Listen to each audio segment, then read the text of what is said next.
Oh, shit. Oh, we lit. Let go.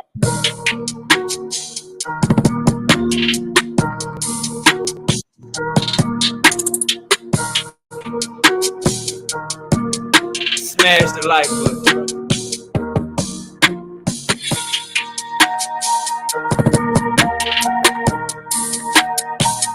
They say Knockout gonna take his first L tonight.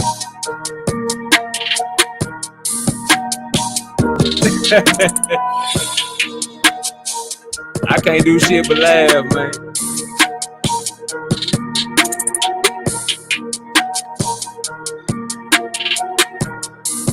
They tell me BFTB is the GOAT. That's what they say.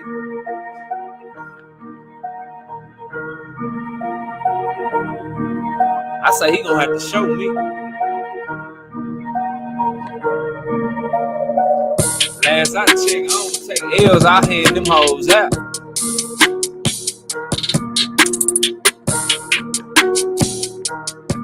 Smash the like button, man.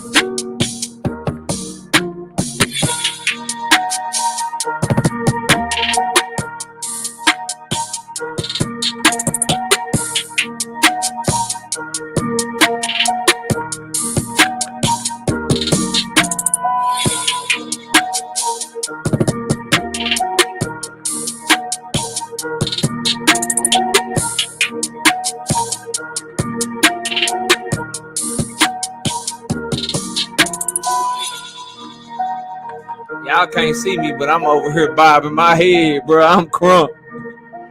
Get them likes up, man. If you want to donate to the channel, hit that Cash App or hit that Super Chat. But at the very least, hit my like button, bro.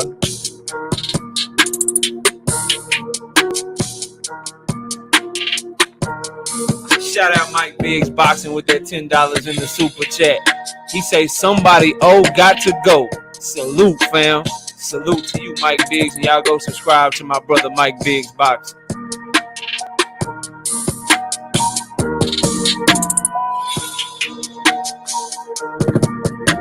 DJ, run that shit back, bro. Run it back. My likes ain't up enough. Y'all ain't crunk enough. Put some fire emojis in the chat for the show tonight. Put some 100 emojis in the damn chat tonight. Hell, put them if you're rocking with BL, put some goddamn tombstones in the chat. I don't give a damn, bro. Get the likes up, bro. We getting into our picks. Then right after our picks, the goddamn debate is starting up, bro.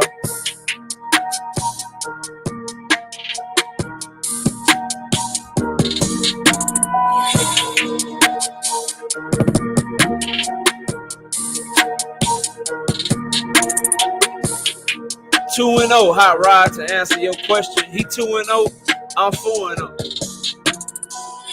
I'm smashing something though.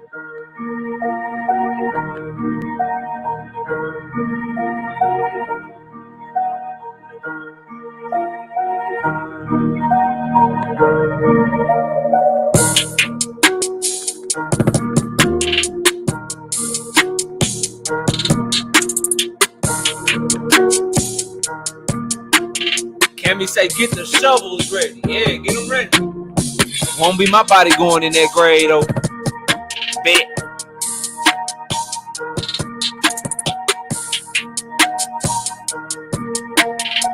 Double Zeros got BF in 2. Say he gonna 2-0 me off the rip. Shit sound good. Shit sound good.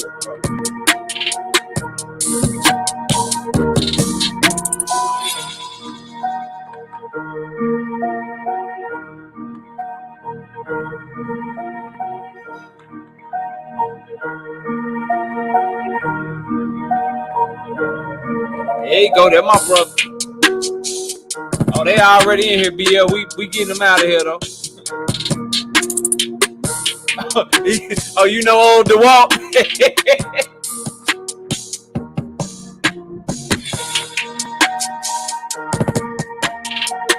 Ooh, we man.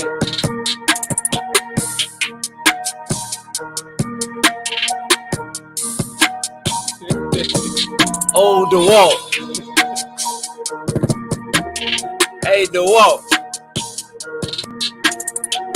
Keep it respectful. You got one more comment, then we might have to get you up out of here, bro. You gotta be respectful, man. Look, bro. What's up with y'all? Let me turn the damn speaker off. Shout out to a Kilo Neater in the super chat. He say, let's go. He's biased on Devin, but BF is my dog. Should be a good debate. Shit. I'm biased towards Tank. That's why this shit gonna be fire. Let me go ahead and see who we got in the building. Turn that camera on. Yep, we looking straight. Let's see who we got in the building. Then we gonna get straight to the picks and straight to the debate, man. We ain't coming to play today, bro. All right, we got light skin business in the building. Shawala in the building. Crush in the building. Chase Money. OTB Boxing. DeWalt is in the building. Watch yourself, DeWalt. Tread lightly. You got to stay respectful. I don't care who you rocking with. Just don't do the name calling. We ain't on that shit today. We grown in here. Not me. Daryl Deloach. Thrill Hill. Timothy Stoutmeyer. Double Zeros. Mike Biggs Boxing. Stay Dangerous Boxing. Teach in the building. Swat Jones slid up in here. Train in the building. Silverado Low in the building. T. Berry in the building. Jaywalk. Josh Sanders. Kevin Abinsets. What's up with it? Gertz in the building. Who else we got? DJ 7 for Life in the building. JR FRM 919 in the building. Who else we got? A Kilo Neater up in here. And again, appreciate that super chat. A Kilo. King D in the building. Who else we got? Lori Reed and slid up here. We already know Lori is coming in here to ride. You know what I'm saying? Mr. Sanchez in the building. Jason in the building. Tay-Tay in the building. Joseph Townsend, what's good with you, brother? King Styles Productions in the building. Cassandra done slid up in here. I Karma 123. Buck 50 in the building. 817, a.k.a. Mr. Talk Too Much. Jada, my daughter, in the building. What's up, sweetie? I see you. She voting for her dad. I don't care. Call her bias. I guarantee she going to vote for me. I ain't got to talk. And she going to vote for me. Straight up. King Styles Production, what's up with you, bro? K-Rod in the building. What's good with you? Combat Tool Bag in the building. Go check him out. Get him up to 10. Get him up to 1K, man. Get his subs up to 1K. Y'all go check him out. And subscribe to everybody in here that got a damn channel. We got Terrence Chavis in the building. Hot Rod RLY in the building. Anthony Moore. Snacks B. Flawless Mentality. Dr. Morgan slid through the front door. Bumpy Thompson in the building. Cammy in the building. What up with it, Cammy? Daryl Deloach. Seen and Unseen Boxing. Rick Tim. Zulu Line. What else we got up in here, man? Free Smoke in the building. What's good? My brother from another. BFTB Boxing. He my brother right now up until we start the debate. Then he my enemy. And then after the debate, he'll be my brother again. But he my brother right now. My brother BFT Boxing up in this thing. You carve white. What's good with you? Who else we got up in here? We already said Shawala. Got Josh. Got Kilo Super Chat. Kirk McCall in the building. Jose Diaz in the building. Nick J done slid up in here. Y'all go check out Nick J and Boxiana over on the Queens of the Ring doing they thing. Dub Right Side, what's up with you, bro? Salute to you. I got Rick Tens. DP Rocker, what's good with you, DP Rocker? Yeah, if y'all see him in here acting up, get him up out of here. Opinions are welcome. Who you got winning? Somebody cooking. Talk your shit. But the name calling and the internet gangster shit, we ain't on. Only people allowed to talk shit tonight is me and BFTB. We the only ones that get to talk shit to each other. Everybody else talk your shit, but keep it respectful. All right, Johnny Q in the building. Jonathan Simon, Jay Simon in the building. God of Green, Rex Music. My daughter Nivea. This another one. She voting for me off the rip. Don't care what y'all say, okay? She voting for me. I seen my wife in here somewhere. There she go. What's up, baby? My beautiful wife done slid in the building. Jerome King. She is another one. She will be voting for me. I don't care what y'all say. Cackalack in the building. What's good? Big Money. Walt Daddy Ice. What up, bro? Omega Red, my bro. What's up with you, dog? What's up with you? Shout out to Spur Good Marshall, man. Shout out to Spur Good Marshall with that $2 in the super chat. Showing support for this. Peace to both debaters. Peace to you, bro. Appreciate you, man. Jay Walk, what up? I see you. Let me see. Paul Carrick, I see you in the building. The Future in the building. They tried to jump on me, but I caught it right back. Nick J showing love in that super chat with the $10. She said, 2 of my favorite boxing channels finna get active. Let me give a little peace offering because I know y'all about to go to war in this night. Yeah, we ain't playing. We ain't coming to play. Joe the Beast, what up with you, bro? What up with you? I think that KQKC, what up?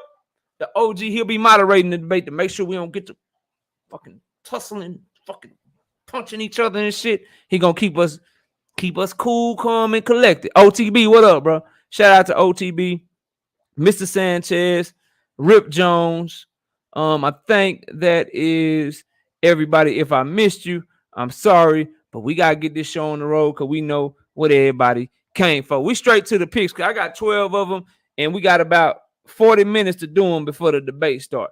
Look, man, I'm gonna start with the Tuesday card.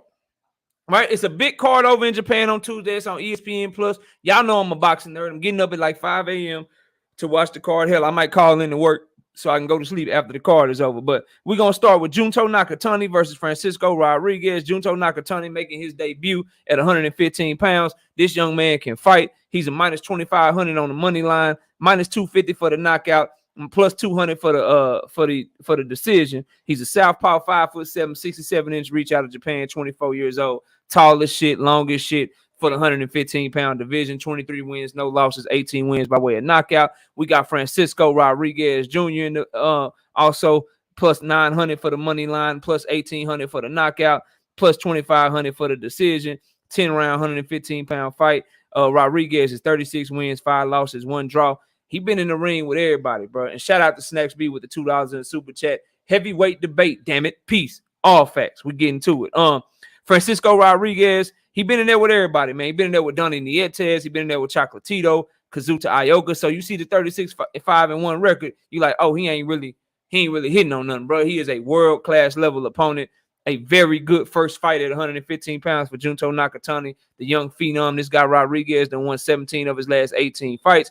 Doesn't have really good hand speed, doesn't have really good foot speed, but he's a big, strong, mature 115-pounder, one of them big 115-pounders, like a Ioka, like a Rung Vasai, but just there, can make it dirty, can make it ugly for you, and just really be there to do his thing. Junto Nakatani, extremely versatile, extremely talented young fighter, former champion at 112 pounds. This is for him to be the mandatory to get the WBO strap. If he's able to pull this off, he can fight inside, outside, wiry power, bro. Catches you at the end of them long-ass arm punches, and he got power behind them hoes. He controls the distance really well.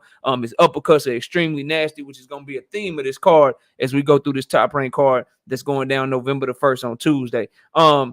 He ain't got no head movement. He relies on his distance control and relies on being able to control the distance for his defense. You don't see him slip and rip a lot. You don't see him do a lot of that shit, but what you do see Junto Nakatani do is control distance, and when those combinations start flowing, very fluent, very good combination puncher, nasty uppercut, and he fights inside very well also. Nakatani is clearly the most talented fighter. He's the one that they're here to win, that they want to see win out of Japan. And the fight is in Japan. Rodriguez, I think, would have to outbox and probably knock out somebody like Nakatani to get the nod over there. And I think Nakatani just better than him. So we're going with Nakatani in that fight by decision. Shout out to 817, a.k.a. Mr. Talk Too Much with the $2. He say, KO, bust him up, hashtag house beige. Then he come back in the super chat. He say, with $2, he say, good luck, budget. I mean, BF, hashtag trolling the digger. I hear you, bro. Next on the docket, Jonathan Gonzalez versus Shokichi Iuata. 12-round WBO 108 title fight. This is a defense for Jonathan Gonzalez. This is an even fight with the odds, minus 115 on the money line for Gonzalez, plus 400 for him to get the knockout, plus 275 for him to get the decision. 26 wins, 3 losses, 1 draw, 14 wins by way of knockout. He's been knocked out 3 times in his career. He is a defending champion, 31 years old, out of Puerto Rico, 5'2" with a 62-inch reach, southpaw fighter. This is 108 pounds. They fighting at junior flyweight. Shokichi Iuata is an orthodox fighter. Shokichi Iuata is an orthodox fighter, 26 years old, out of Japan, 5'4". He too is minus 115 on the money line, plus 117 for the knockout, plus 275 for the decision. 9 wins, no losses, 6 wins by way of knockout. Gonzalez is a very good back-footed fighter. He loves to use his lateral movement, stay around the ropes on the ring. Nice step back left hand as a southpaw, proven to be a world-class operator at these lower weight classes. But he's not nearly as good going forward, and he's not nearly as good in the pocket. If you make him uncomfortable and make him sit down and fight with you, he's shown a very, very, yeah, I mispronounced it, Boxiana, yeah. And shout out to, again, Nick J and Boxiana Queens of the Ring doing their thing. And everybody in here that got channels 817. I seen Mike Biggs in here. I seen Combat Tool Bag in here. Y'all go subscribe to all these content creators and support them, man. They doing good work out there. But yeah, so Gonzalez, he good if you let him dictate the tempo, slow the tempo down, and move, at the edges of the ring and shit. He ain't good in the pocket. He ain't good in the middle. Iuata has no experience, near as good as Jonathan Gonzalez, but he's explosive. He jumps in with shots well. Specifically, his uppercut is nasty. His southpaw experience is limited, but I believe he's good enough of a prospect. He's good enough of a contender with him fighting in his home country of Japan. I think Jonathan Gonzalez, who is not a knockout artist, who is somebody that is not very aggressive at all, he makes rounds closer than they should be by choosing the outbox. You can't go to Iuata's home country. He's clearly the A side. They clearly want him to win over there in Japan and fight the way that Jonathan Gonzalez fights to win the fight. And so if he does try to get aggressive, if he does try to lead, he's not comfortable leading. He's not comfortable being aggressive as Jonathan Gonzalez. And he looked like crap on his last fight, which was on Roy Jones's Pro Box TV shit. He didn't look good at all. As a matter of fact, Right Side and I had a bet on that fight, and I won the bet, but I felt like I should have lost because I thought Jonathan Gonzalez lost. I think this is the fight, though, that he is going to end up losing that belt. And I got Iuata by decision. I wouldn't be shocked at a knockout, but I'm going to give Gonzalez the benefit of the doubt and say the champion goes the distance. But I think Iuata's going to end up winning a unanimous decision along the lines of 116 to 112, something like that. The main event in a huge fight to me, G Parker, I see you. What's good, bro? The main event in a huge fight to me for this upcoming card, the main event, Kenshiro Teraji versus Hiroto Kyoguchi. This is a 12-round unification fight down there at Junior Flyweight, 108 pounds. WBC and WBA title will be on the line for this fight. Teraji is a plus 180 to get the victory on the money line, plus 550 for the KO, plus 275 for the decision. Then you got Kyoguchi minus 220 for the money line, plus 300 to get the KO, plus 150 for the decision. Close ass fight. You got Teraji out of Japan, 30 years old, orthodox fighter, 5'5", 64-inch reach. Kyoguchi is out of Japan too, orthodox fighter, 5'4", 64-inch reach, 28 years old, 16 wins, no losses with 11 wins by way of knockout. And Teraji, 19 wins, 1 loss, 11 wins by way of knockout. And he been knocked out once, but he came back and knocked that same dude out in the very next fight. So he done beat everybody he been in the ring with. Shout out to my brother OTB Boxing School with the $5 in the super chat. He say, I just had to show some love to my mother brother. That's right, bro. I appreciate you showing love, man. Thank you so much. And salute to you. Teraji, look, he's a good outboxer, bro. Teraji got a good jab. He athletic. Defense is questionable because when he throw his jab out, he bring his hand back to his stomach and shit. And when you throw that jab, post, bring it back here. Throw the jab, you bring it back here. He ain't fast enough to jab like this. He ain't fast enough for the, for the Shakur Stevenson jab. He ain't fast enough for that shit. I was going to say the Devin Haney jab, but Devin Haney getting no credit today. All right? He getting no credit. Do not think I hate Devin Haney because of how I talk about him today, bro. So I'm going to say the Shakur jab. He ain't good enough for the Shakur jab, okay? But that's what he tried to do, and his ass ain't fast enough for it, so he's open to counter right hands all the time, and that's what got him hurt in his last fight that he lost by knockout before coming back and beating the guy. He can fight on the inside, but he's much better if you allow him to fight at a distance. If a fight turns into a war, he'll go to war with you, but that's something he ought not do against Kyoguchi, because for everything we said about Teraji, Kyoguchi got a nice power jab. He got some of the nastiest uppercuts in boxing. Uppercuts is a theme of this card. If you decide to watch this card on November the 1st, Tuesday morning on ESPN Plus, you're going to see some nasty uppercuts. Bank it, write it in the book, put it down, bet on it, whatever you want to do. You're going to see some nasty uppercuts. And Kyoguchi got some of the best uppercuts in boxing. Nice power jab, nasty on the end. Bro, when I say nasty on the inside, he can fight on the inside. He's much more of the aggressive fighter. I think he'll be the one on the front foot. And this fight comes down to simple distance. If Teraji can keep Kyoguchi up off of him, he is better at a distance with his jab, his lateral movement, and being able to counterpunch his way to victory. If Kyoguchi gets on the inside and makes this a fight, I think he's going to do something bad to Teraji. So this comes down to who do you think is going to impose their will on the fight.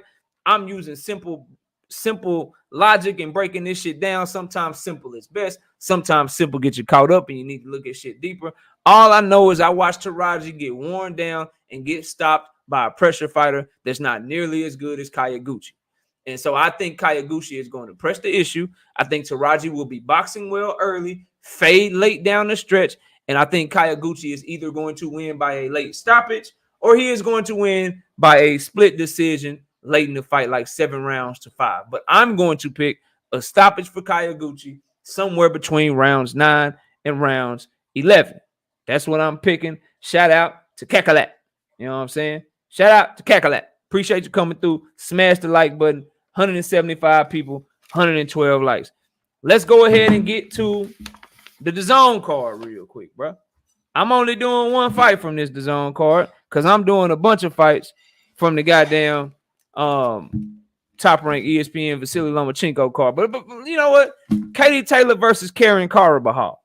135-pound undisputed. I will break both of them down, but I'm pressed for time, so I'm just going to tell y'all Carvajal need a knockout to win. She got 2 knockouts in 19 fights. They fighting in the UK, and Katie Taylor is better than her, even though Katie Taylor is getting older. I saw Katie Taylor almost get her life snatched from her by Amanda Serrano and come back from the brink. So, yeah, Carvajal out of Argentina, you know, shout out to you. I wish you the best of luck, but I think Katie Taylor's boxing skills, her pedigree, her experience, former Olympic gold medalist, 2-time Olympian. She'll brawl with you. She got good hand speed. She can box on the outside. Yeah. She gonna do Carvajal bad. The people that Katie Taylor could lose to, other than Amanda Serrano, they ain't hit 135 yet. Once Michaela Mayer move up to 135, once Alicia Baumgartner move up to 135, then we can talk about Katie Taylor losing to one of those young ladies. But this Karen Carabajal, 32-year-old Argentina Orthodox fighter, she need a knockout to win in Katie Taylor's home country, and she ain't gonna get that shit. And Katie Taylor is just better than her anyway, which is why Katie Taylor is such a huge favorite. Minus 2,500 on the money line. Katie Taylor is a no-brainer in that one. We got a 50-50 fight here, though. We got JoJo Diaz, William Zepeda. JoJo Diaz, William Zepeda in the building. You know what I'm saying? JoJo Diaz versus William Zepeda. 12-round, 135-pound fight.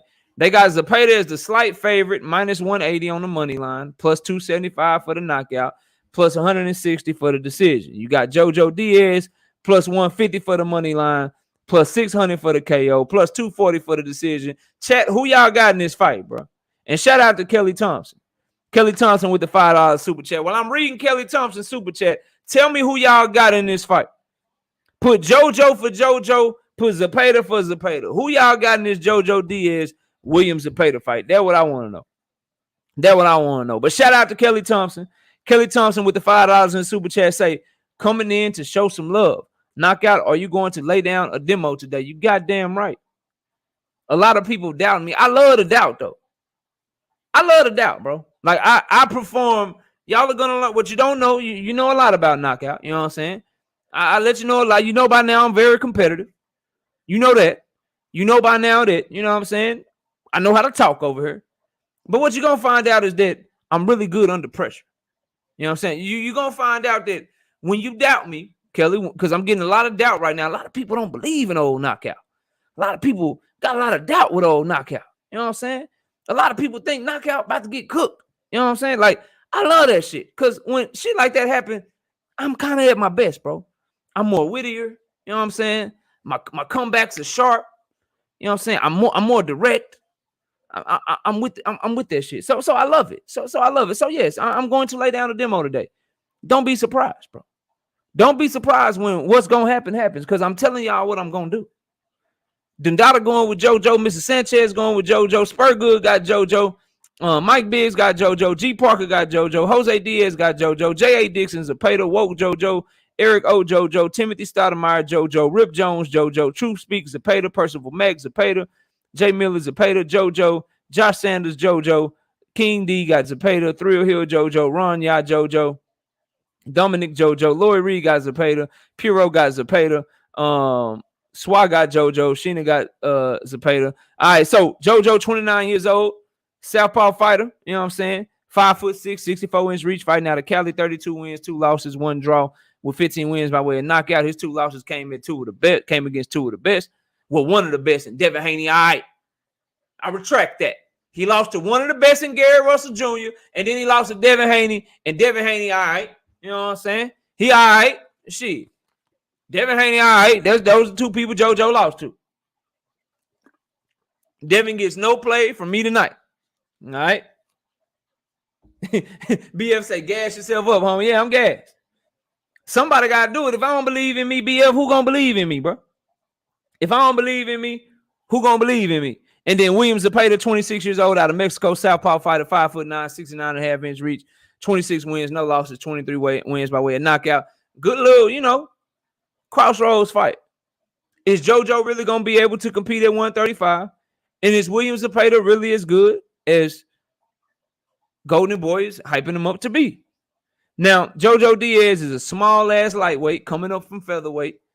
You know what I'm saying? Devin Haney fans don't want to talk about that shit, though. But anyway, he a small-ass lightweight coming up from featherweight. He got good boxing skills. He ain't had no power at featherweight. He had a 40-something% knockout percentage at featherweight. You know what I'm saying? And so he coming up 2 weight classes to lightweight, so he ain't going to have no power at lightweight. Now, he will bang with you. He's very crafty and very skilled.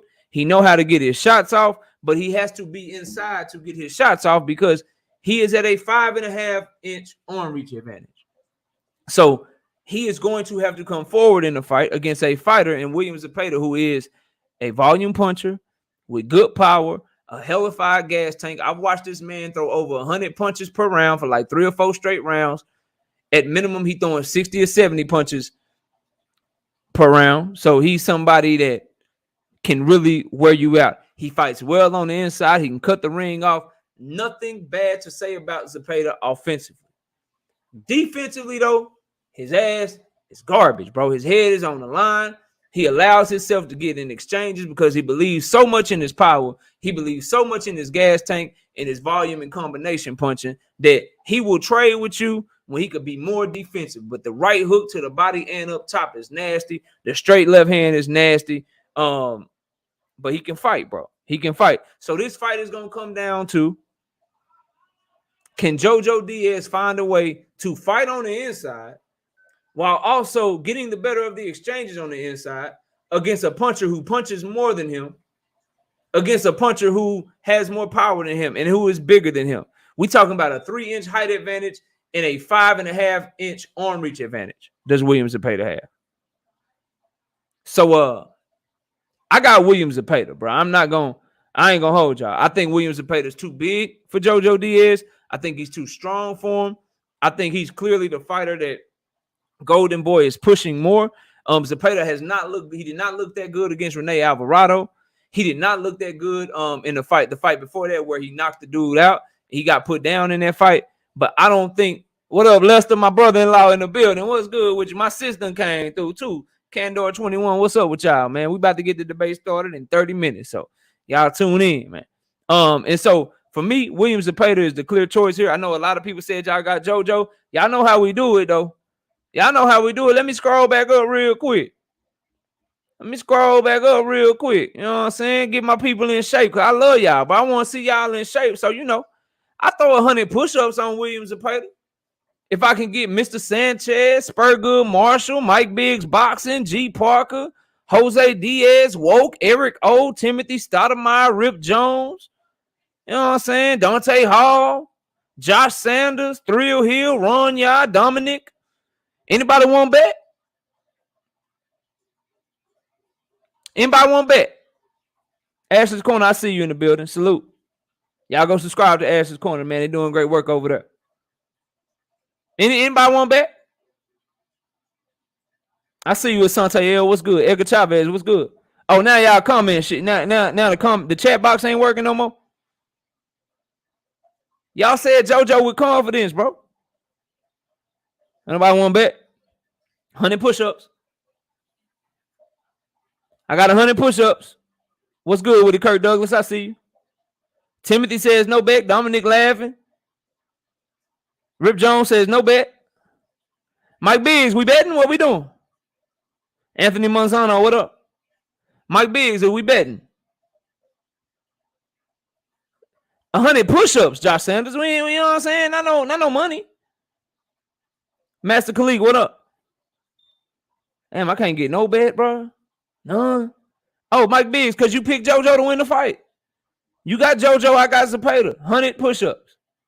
All right, Dominic say he got 100 on it. Dominic, don't flake on me. G. Parker says 100 push-ups is outside my comfort zone. Bro, don't let me detour y'all. Y'all was so confident, bro. I will have an answer tomorrow on JoJo and Zepeda. I have to watch Zepeda fight. I ain't mad at that. Volume puncher, bro. Volume puncher with some really good power. Lack of defense, but JoJo Diaz's style, his dimensions, it's just right for Zepeda to get off and not really have to worry about what's coming back at him because JoJo ain't got no power. He ain't no power at featherweight. He ain't got no power at lightweight. He ain't got enough to keep Zepeda off his ass. And even if he hits Zepeda or cracks Zepeda, I mean that shit ain't gonna stud him, bro. It ain't gonna phase him. Mr. Sanchez got 100 push-ups too. All right, I'm gonna remember this shit. I'm gonna remember this shit for everybody. Don't tell them nothing, Boxiana. Don't let them know nothing. Don't let them know nothing. They just see, oh, OTB, you bet? Shit, bet. Y'all remember these names, bro. Matter of fact, hold on. Y'all ain't finna hold me because people be, where my, there you go. There you go. This the pen I'm going to whoop BFTB ass with, too. Hold on. Give me a second. Give me a second. Y'all ain't going to hold me out. All right, Mr. Zepeda. JoJo bet. Get y'all in my book here. All right, we got Sanchez. Mr. Sanchez. We got Dominique. All right. Got OTB. Got OTB. Who else? Who else?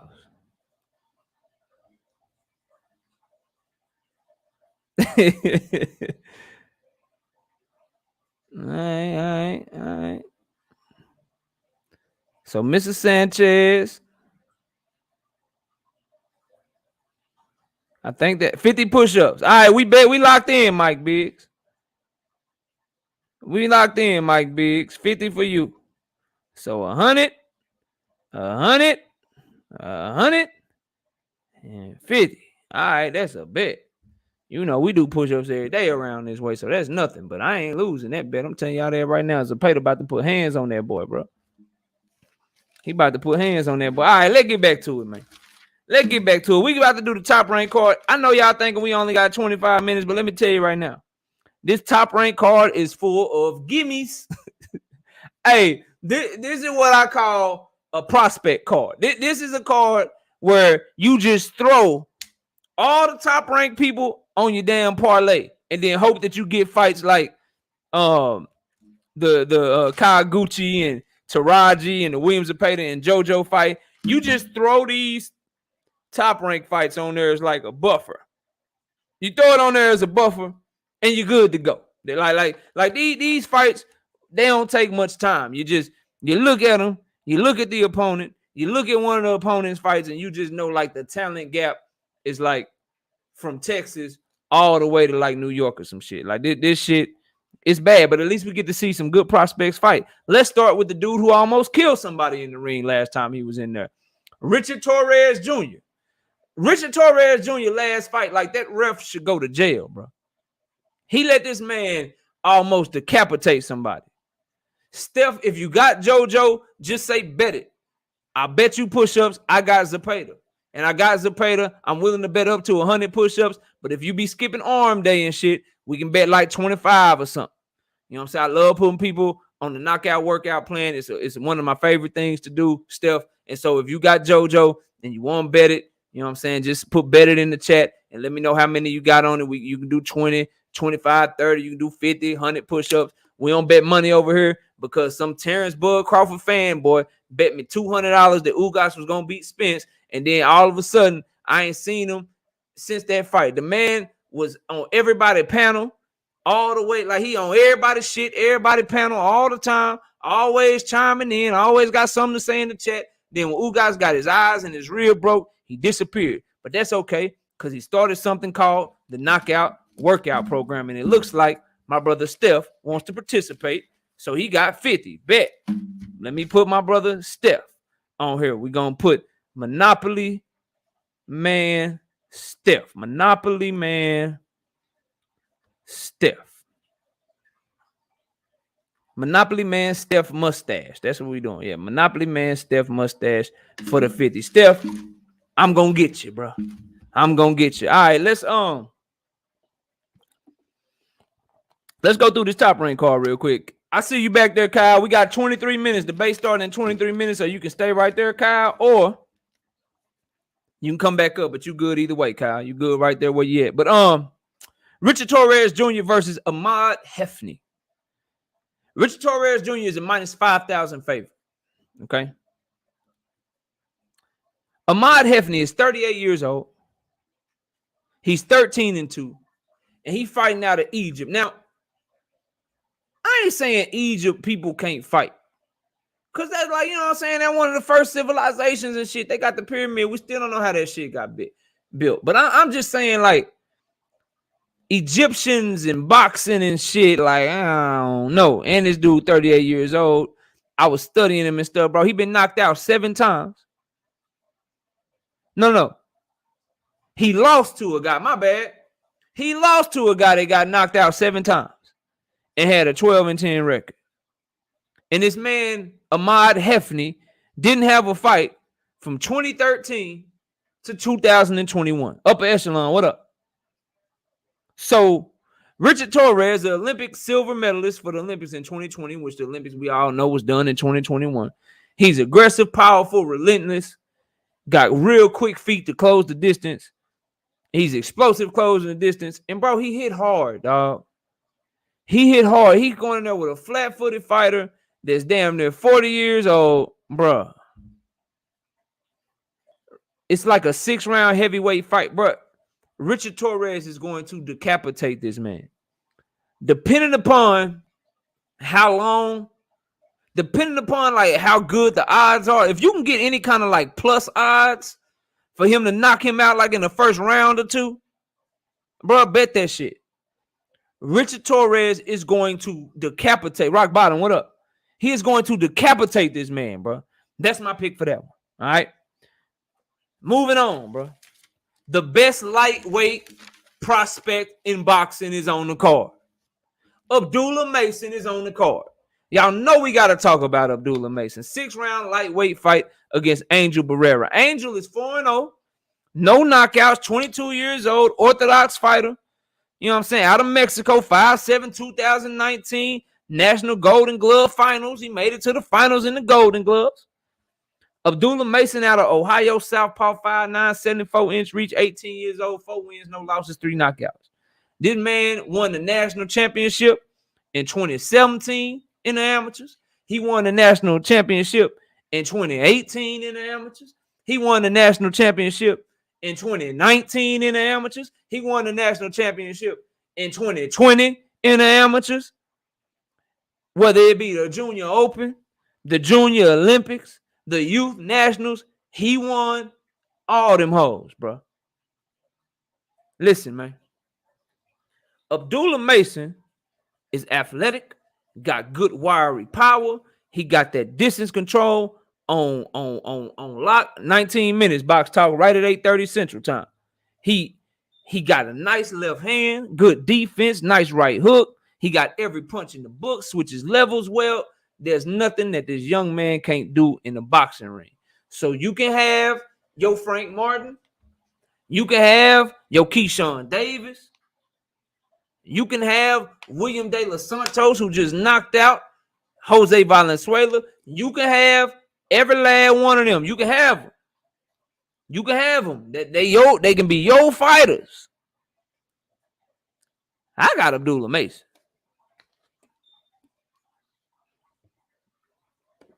I don't know what y'all want me like. I got Abdullah Mason. Like, you can have them. You can have them, bro. Like, they yours. I got Abdullah Mason. That boy, nice. That boy, super nice. Shout out to Upper Echelon Sports Bar. $5 in the super chat. Say, showing love, bro. Abdullah Mason, they don't know, think me and you, only ones who promote him. He the Fundora frame of 135, but better. Yeah, he just as big as Terrence Crawford. Terrence Crawford got them same exact dimensions. Right side on him too. But yeah, but he got the same exact dimensions, bro. 5'9", 74-inch reach. Abdullah Mason. But yeah, he gonna knock 5 from Angel Barrera. No disrespect to Angel Barrera, but he gonna knock 5 from his ass. You know what I'm saying? All right, Troy Isley versus Quincy Lavales. They actually give you odds for this one. Abdullah Mason they don't even give you odds for that one. That's why I ain't reading no odds. Oh yeah, and OTB too. Yeah. OTB, he been on Abdullah Mason. There's some people that's on him. He said, hell nah, I've been told the world about Abdullah, but he's special. Yeah. What up, Behind the Hands TV? Shout out to you, bro. Troy Isley, Quincy Lavales, 8-round middleweight fight. Isley's minus 2,000. Lavales is plus 850. Isley's 24, orthodox fighter, 5'10", 69.5-inch reach out of the DMV, 7 wins, no losses, 4 wins by way of knockout. Lavales is 28 years old, orthodox fighter, 5'10", 72-inch reach out of Louisiana, 14 wins, 3 losses, 1 draw, 9 wins by way of knockout. Lavales is tough. He knows how to survive in the ring. I say that because I watched my brother from another, Xander Zayas. Shout out to Cono Loco Sports and the whole Puerto Rican boxing fan base. I watched Xander Zayas put hands, fingertips, elbows, wrists, knees, and toes all on Quincy Lavales. And he survived the whole fight. The man is tough, bro. He's very cautious. He's very protective of himself. He don't open up. That's why he's hard to stop. He's in there to give you rounds. Maybe throw a mean-ass overhand right, see if he can catch you. But he gonna make sure you get some rounds in, bro. He gonna make sure you get some rounds in. Now, Troy Isley presses you with educated pressure. He got good power. I wouldn't say great power. He's a good body puncher, good boxing skills, good reflexes. I like that this is an 8-round fight. And if I'm correct, I think this is Troy Isley's first 8-round fight. I want to see how he paces himself. I want to see how he carries into the late rounds as he fights 8-round fights, as he fights 10-round fights. Because Troy Isley carry a lot of muscle, bro. He a stocky-ass dude. And a lot of times that muscle, that big, strong, muscular frame, like those guys tend to gas. So I want to see what he looking like, you know, up there, you know what I'm saying, at 8 pounds. I mean, 8 rounders and 10 rounders. Because he 5'10" with a 69-inch arm reach, bro. That's more like welterweightish fucking, you know what I'm saying, 140 type shit. 5'10", 70, like that's like 140, bro. He fighting at middleweight. That's how stocky he is, bro. But Troy Isley, nasty. The skill set's nasty. So that's what I'm looking. That's what I'm looking to see. What he coming with and how he gonna look in those later rounds. But Troy Isley is truly a better fighter than Quincy Lavales. He should win this fight easy. I'm looking to see, can you be more impressive than Xander Zayas? Can you get a fighter out of there that Xander Zayas couldn't get out? Because I believe guys like Troy Isley, Xander Zayas, Jesus Ramos, I believe those guys are going to be the ones that's next that's going to mix it up, along with a Sebastian Fundora, Tim Tszyu after he get his ass whipped by Jamel Charlo, of course. That younger generation of 154 to 160 pounders, they need to start stacking up against each other. And this is a good little litmus test for Troy Isley for me to see, all right, well, Xander Zayas did this against Quincy Lavales. Let me see what your ass do. So I'm looking forward to that fight. That's one of the ones I'm looking forward to. Shout out to my brother Upper Echelon Sports Bar again in the super chat with the $2. He say, got vids of all those young top-ranked prospects. Y'all go check out my brother Upper Echelon Sports Bar. Here go another one that I know my brother OTB, he love this kid. And I hate when I do that. Not kid, he love this young man. Tiger Johnson, Delonte Tiger Johnson versus Esteban Garcia, 6-round, 140-pound fight. Tiger Johnson minus 3,000 on the money line, minus 250 to get the knockout. And I know damn well I didn't just look over there and see 262 people in here with 162 likes. I know 100 of y'all don't hate your boy. Maybe you just forgot. Maybe you just forgot. So this just, a little friendly reminder. Little, you know what I'm saying? Just a little reminder asking everybody, please hit the like button. Please hit the like button one time for your boy, you know what I'm saying? 260 people in here, 164 likes and shit. Come on, man. Holla at your boy one time with that like button. Just boop, hit the like button, man. Elbow the like button. You know what I'm saying? Throw a jab at it. Throw it straight. Throw a hook. Throw an uppercut at that motherfucker. I don't know. But just hit the like button for me, man. Can we get him to 200 real quick? Can we get him to 200, bro? Can we please get the likes to 200 for your boy, man? You know what I'm saying? I understand everybody can't hit the super chat. Everybody can't hit the cash out. I get it, bro. But y'all about to see the best debate in YouTube boxing history, bro. And I'm getting all these picks right. and I'm so nasty. I'm getting all these picks right this week. So please hit the like button for me one time. Now, Tiger Johnson, Esteban Garcia. As I was saying, Esteban Garcia is a plus 1,000 on the money line. And we gave y'all Tiger Johnson plus 185 decision, minus 250 KO, minus 3,000 on the money line. Esteban Garcia coming off of a layoff. He ain't got no bend on his knees. He fights straight up and down. Yeah, Ricky, that's exactly what it is. That's why I say these for last so I can get through them quick. And if I need to leave one of them off, I can leave them off. You know what I'm saying? Esteban Garcia ain't got no head movement. He can't get out the way of shit, bro.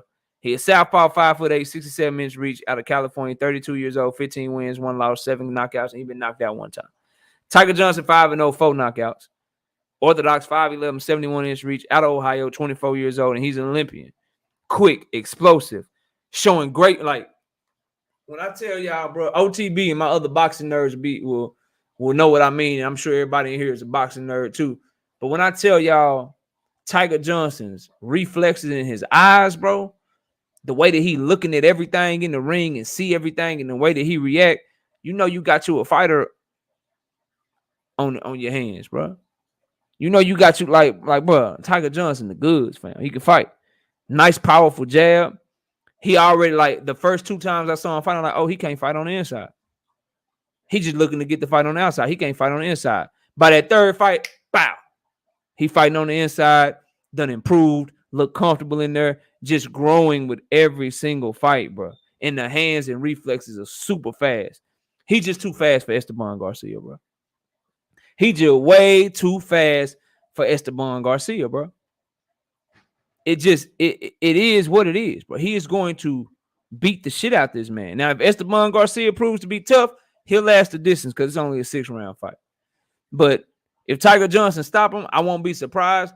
If you thinking of a round, Tiger Johnson does like to, like, react to you, and he's a very reactive and instinctual fighter. So first round, second round knockout, maybe not. But once he get his timing, once he really put on the gas, he can probably stop him somewhere in like the between round 3 and round 5. If I'm betting on it, I say about round 4, round 5, he can probably get him up out of there. You know what I'm saying? Duke Ragan, Lewis LeBron. Brian Peters, I see you. What's up with you, Brian? H Money, I see you. Swat Jones, what's up? Everybody hit the like button as you come in the building. Now, Duke Ragan, Lewis LeBron, 8-round featherweight fight. Duke Ragan got to show me something. Out of all these prospects, he the one I'm looking at. He the one I'm looking at like, say, bro, hey, you gonna be what they said you were gonna be? Like, what's up, Duke? Like I'm looking at him like, hey, bro, I need you to show me something. And he going against Lewis LeBron. Now, why I say that? Duke Ragan, 25 years old, Orthodox, 5'5", out of Cincinnati, Ohio. 7 wins, no losses, 1 win by way of knockout. Lewis LeBron, you know what I'm saying? 29 years old, out of Puerto Rico, Orthodox fighter, 5'8", 18 wins, 4 losses, 1 draw, 11 wins by way of knockout. Duke Ragan, I'm looking to see, has he made an adjustment? And OTB and I have talked about this adjustment. I need my brother Duke. I need my brother Duke to do one thing for me, bro. Please. Please, please, please. Get out the way of a goddamn right hand, Duke. Duke Ragan, if you get hit with multiple right hands, I'm looking, bro. I'm looking at you sideways. OTB, he has to show me, bro. You know that man just taking right hand after right hand after right hand in his last fight. DeWalt, you're close. You're close, bro. You're getting very, very close. Getting very, very, very close, DeWalt. I try to give everybody a chance. But anyway, bro, Duke Ragan got to get right and show me them boxing skills that everybody say he got. Because he looked like he ain't got no power, bro. So you got to be able to just be master classing, and you can't be getting hit with right hands after right hands and expect for me to still think highly of you. So I want to see that adjustment. He's a -700 favorite. You know what I'm saying? Louis LeBron is +450. Louis LeBron is a pressure fighter. He's tough. He cuts off the ring. He got a nice straight right hand. He got the length advantage. This is a good fight to see. Even though Duke Ragan don't have knockout power, can he hit hard enough to make Louis LeBron just respect him and not just come in and not just try to walk through him and shit? Because if he's trying to walk through him and he turn it into a dog fight, then now it's gonna be an ugly performance. Duke can probably still get the win. But it ain't gonna be. I want a crisp win. I want him to outbox him. Don't lose a second of a round. Be faster. Be swifter. Don't take no shots. You know what I'm saying? I need to see him. I need to see him put on. I'm trying to see him put on. Artistic Buzz Lighter. Knockout. Do you think Devin was a better fighter training with Floyd Sr.? Man, I'm not. Devin can't fight at all.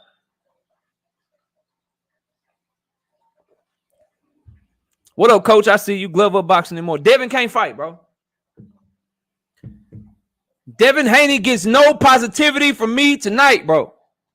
Okay? I'm debating against him. Bro, why you trying to set me up, bro?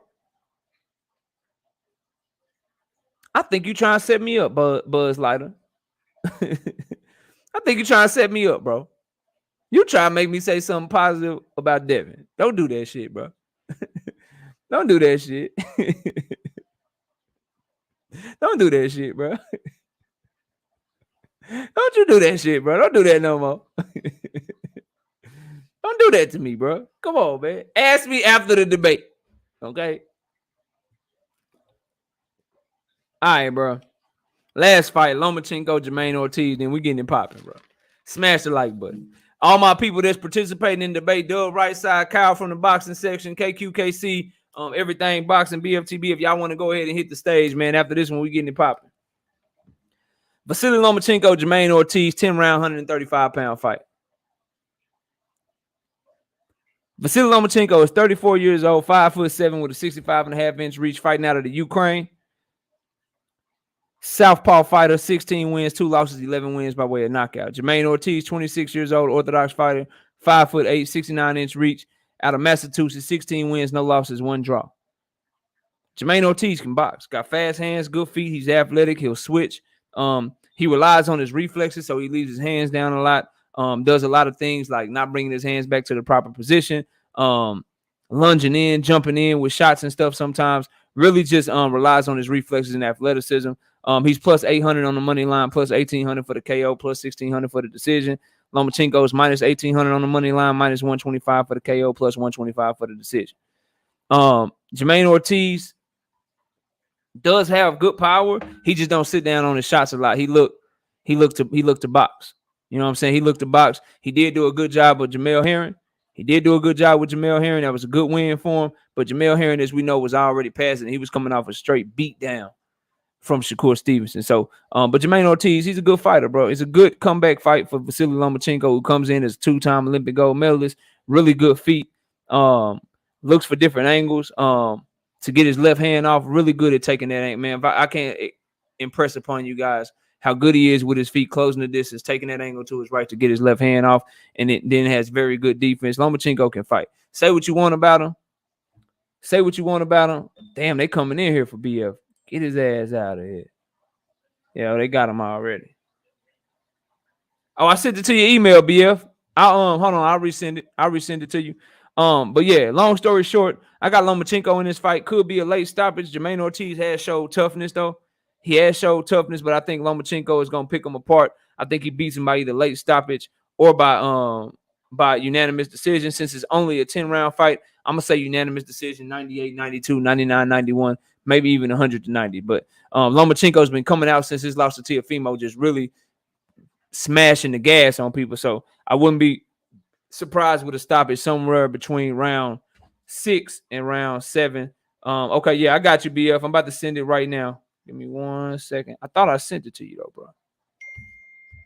Thought I sent it to you. All right, here we go.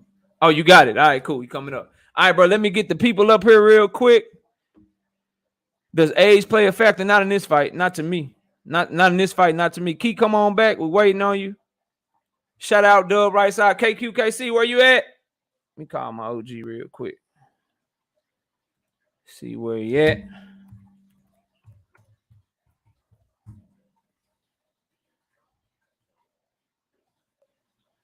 Smash the like button. Share this if you got a platform. Let everybody know where we rocking it today, bro. Let me call the OG. Oh, there go KQ. He right there. He don't need no phone call. There go Key. We're just waiting on BF. Let me get everybody up here. OG. Key. We got Woke with the super chat. You know you popping when your trolls follow you to another channel. Facts. All facts. And shout out to Woke with the $5 in the super chat, and salute to you too, bro. All right, let's go. Let's go around the panel real quick. Let's go to KQKC, the referee, the moderator. KQ, man, what you looking for, man? You gonna let us talk all over each other and cuss each other out, right? Hell yeah. No. No, you know what? You know, cuss each other out, right? Okay. Oh, I got some feedback from somebody. Go ahead, KQ. Yeah. You know, you my partner on Sunday mornings. You know, I rock with you all day long. BF, my little nephew from the LDBC, my brother there. You know, I rock with him all day long. So I'm kind of neutral on this, okay? And so I rock with both of you all, and both of you all are straight up gentlemen, you know. So, and that's what drew me to both of you all. So I know you know how to conduct yourselves. I know everybody on the panel know how to conduct themselves. So I know I'm the OG I'm older than everybody up here. So you are. So I don't want to spank no ass tonight, so please behave, all right? We will. We promise, man. We promise. We'll only be cussing and loud when it's our turn to speak. I can guarantee you that. Let's go to Kyle from the boxing section. Kyle, let everybody know what you're looking for, how we can win your vote tonight, man. Man, what's going on, man? Listen, these are my dogs, man. You know what I'm saying? So I was excited. You know, I'm elated to be a part of such an esteemed debate. Listen, man, I'm looking forward to this shit, dog. I'm looking forward to this shit. You know what I'm saying? Although I was robbed last night, I will not be doing no robbing today. So I'm hoping for a great debate. Oh man, here you go. All right, bro. Appreciate you. Let's go to right side. Right side, man. What you looking for? How can we win your vote tonight, man? This nigga in that robbery, bro. That wasn't no goddamn robbery. Anyways, listen, man. I ain't gonna hold you. I'm excited for this debate, man. Hey, y'all know what it is. Y'all know how to judge. I'm gonna be taking my notes. I know y'all gonna be hitting all type of points. So, hey, I would normally say whoever can make the best points, put the truth out there the best. I think both of y'all can do it. In this debate, bro, I'm really looking who's gonna have the heaviest hitting points. That's what it's gonna come down to. You know, both of y'all gonna make good points, but I want to see who points hit the hardest, who paint that picture the best. And man, I'm ready, and I know y'all gonna bring the energy, so I'm excited. Already, let me go to my brother Keon from Everything Boxing, bro. Key, how can we win your vote tonight, man? What you looking for, bro? Man, first off, I want to start by saying, Kyle, you was robbed last night. Don't let them tell you wasn't robbed. You was robbed. Second off, I want to let Knockout Boxing 86 TV know, and I want to let BF TV know. I don't know now one of you niggas tonight. You know what I'm saying? I don't know neither one of y'all. Now, I already have my preconceived, you know what I'm saying, what I feel about both of these fighters. But all of that's going out the window. So it's about who make me believe what they saying the best, and it's about the facts. So whoever come and make me believe, you know, what they got what they build is the best, and who's coming with the best facts. That's what it's about. All right, bet. Shout out to Gertz with that $10 in the super chat. Salute to the whole panel. This is gonna be a good one tonight, y'all. It's gonna be a great one. It's gonna be a great one tonight. I guarantee you that. Real quick, anybody else dropping super chats, I'm going to star them, and I'll be able to catch them in between rounds. I'm not gonna cut BF off to read a super chat. I'm not gonna stop cooking what I'm cooking to read a super chat. But don't worry, I will put a star on them so that it saves them. And then in between rounds, I will read the super chat. But if we get the flowing, I'm gonna want to rebuttal right after him. He gonna want to rebuttal right after me, and it'll be a disservice to the debate to try to stop and read him in the middle of the debate. So I'm not gonna do that. So y'all, keep showing love. We appreciate you. Thank you so much. But I'll catch them from this point forward. I'm not reading any more super chats until after round 1 or after round 2 or after round 3. But let me go to my brother BF. BF, you got any last words, man? Do you have any last words, nigga? It's your death. Nah, it's your funeral. I don't know what you talking about, bro. Miss me with all that shit, dog. I'm not them, bro. I know exactly who you are. You my next victim. So I mean, man, whatever, bro. Hey, I'm that victim. I'm that victim that escaped and came back to kill your ass. That's me, bro. As long as you know you're a victim, that's all that matters. But go ahead. All right, we gonna find out. All right, so look, everybody in the chat right now, we about to do the coin flip to see who go first. While we doing that though, this is what we doing with the questions. I need it. Y'all know we talking about Tank and Devin. I need everybody in the chat to light up the chat with questions. Dub right side is gonna go first in the round, and what I mean by that is right side is gonna pick a question that we gotta answer. We don't know the questions. We didn't want to know the questions. So y'all start putting questions in the chat right now while we're doing the coin flip. Right side will pick the first round question. Kyle will pick the second round question. And Keon will pick the third round question. But right now, I need questions in the chat. Questions in the chat as to what y'all want us to debate on round 1, Tank Davis and Devin Haney. While I'm doing that, let me go to my coin flip right quick. Right side be reading and seeing what questions they asking. And then you pick one, bro. Make sure you pick a good one that's debatable, bro. Share my screen. Hey, Knockout, my phone might cut off because it's hella hot. Okay. Okay, Carl, you gotta get your shit together, dude. Hey, listen. Bro, these iPhones be running hella hot for some reason, bro, when I'm on StreamYard. All right, I'll be a gracious host. I'm gonna go to my brother BF. BF, you got heads or tails? You know it don't matter, bro. You know how I do. So it really don't matter. You could even go first if you want. It don't matter to me. Nah, if you let me pick, you going first. Then so do you want to flip the coin or not? You're gonna die anyway. It don't matter. All right, cool. You going shit. You going first. Go ahead and get that advantage if you want to, bro. It's not gonna end well for you. I'm telling you, bro. All that confidence and cocky, bro. That shit is not gonna end well today, bro. I hear you. It's not gonna end well today, dog. All right, you got a question right side that you want to go? Yeah, man. I saw one from the brother Jason in the chat. I believe it was who has the higher ring IQ. Who has the higher ring IQ? Hold on, let me highlight it, and that can be that's fine with me. Yeah, who has the higher ring IQ? All right, I just trust you, bro. I can't find the comment. Did the brother just Kyle just leave? Yeah, he'll be back. His phone messed up. Yeah. Oh, shit. OG, you might need to score the round. Okay. Excuse me. Y'all ready? Hold on, KQ. Hold on.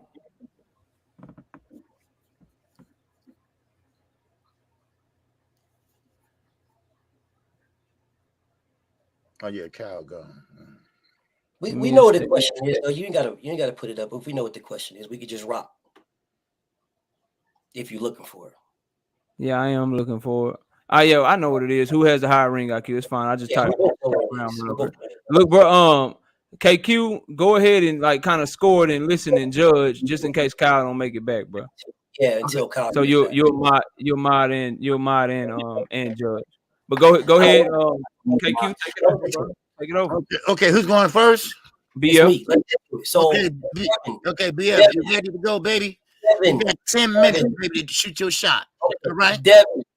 Go ahead. Go ahead. Throw down. For the ninth time. For the ninth time, Devin Haney has a better ring IQ. Devin. All right?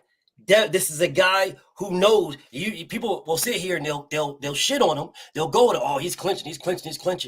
But it's pretty smart to hold a nigga from hitting you. It's pretty smart. Where on the flip side, people will say, oh, Gervonta Tank Davis, if he can get hit, if he can take your punch, he's just going to walk you down. Now, everybody knows how I feel about both fighters. But it's pretty fucking stupid to keep getting punched in your face. It's pretty dumb to keep getting hit in your face to figure out if you can take a punch or not. It's pretty fucking stupid. I mean, but if that's the road you want to run down, well, so be it, run down it. Devin knows what he's great at. He knows that his jab, his footwork, he knows that his movement, he knows that. So he uses it to his advantage. Gervonta Tank Davis is known as a power puncher. That's what he's known at. People really didn't even know the man could. I knew he could box, but people didn't even know he could box until he had no choice but to box when he boxed Pitbull Cruz. They really didn't know he could box. Nobody on this motherfucker was talking about, oh man, Tank is one of the greatest boxers. No, they called him one of their greatest punchers. That's what he was. Devin knew exactly what he could do, and he used that. Used it. The only time Tank used it is when he was injured. That's when everybody, oh man, damn, Tank looked good. And a lot of people said he lost that fight, to be honest. A lot of people said he lost that fight. I wasn't one of them, but I'm just speaking out in general. A lot of people said he lost. He lost several rounds on that. Whatever, so be it. The bottom line of the whole matter is if we're talking about who has a better ring IQ, it is someone that can use everything that they got, everything, at any time that they need it. Now, I understand. You'll say, oh, well, Tank needed to use it. He needed to use it right there. He needed to use it right. That does not negate the fact that the man still gets punched in the face over and over and over again in order to take somebody's power to realize that they can't hurt him. Now, some people will say, oh, well, BF, that's great for the fans. The fans see you getting punches. The fans see you getting beat on. The fans see this and the fans see that. The last I checked, the sport of boxing is to hit and not get hit. The last I checked. It don't got to do with, oh, well, the fans like to see you get punched in the face. That's when they talk that Mexican style, stand there and blah, blah, blah. The last I check is hit and not get hit. That's the very definition. Don't we sit here and say the pinnacle of boxing is Floyd Mayweather? The pinnacle of that. It is hit and not get hit. That's what it is. Now, if you're telling me that somebody's style is, oh, man, well, he's going to keep walking you down. He realized he could take your power. He realizes it. He can take your power. Yeah, well, a lot of people can take power. The problem with that is if you get hit with the right punch. If you get hit with a punch that you don't see, right? Or hit with a punch while you're sitting here trying to take that shot. Well, as what's his name? J-Rock? Not J-Rock, Jarrett Hurd. The guy that was looked at as one of the best chins at 154. Yeah, well, what happens when you get hit with the right punch? Yeah, what happens when you get hit with that? All right. Now, people he'll probably have a comeback. Oh, well, what about Linares? What about what Linares did? What about Linares? Linares caught him with a good shot. Yeah, okay. Well, out of how many fights did Devin get caught with a good shot? Out of how many fights? Well, out of how many fights are we going to sit here and say, Devin he uses his chin to test his power. He uses his chin. How many fights are we going to say that? Not very many. Actually, one. Actually, one. One fight. That is what Tank is known for. Oh, man, if he can take your power. If that man can take your power, he's going to walk you down. He's going to do this. He can take your power. Yeah, but don't you have to realize you can take your power before you get to that realization that you can walk somebody down? You gotta take getting hit in the face to realize, oh, this isn't hurting me. That is the dumbest shit I've ever heard in my life.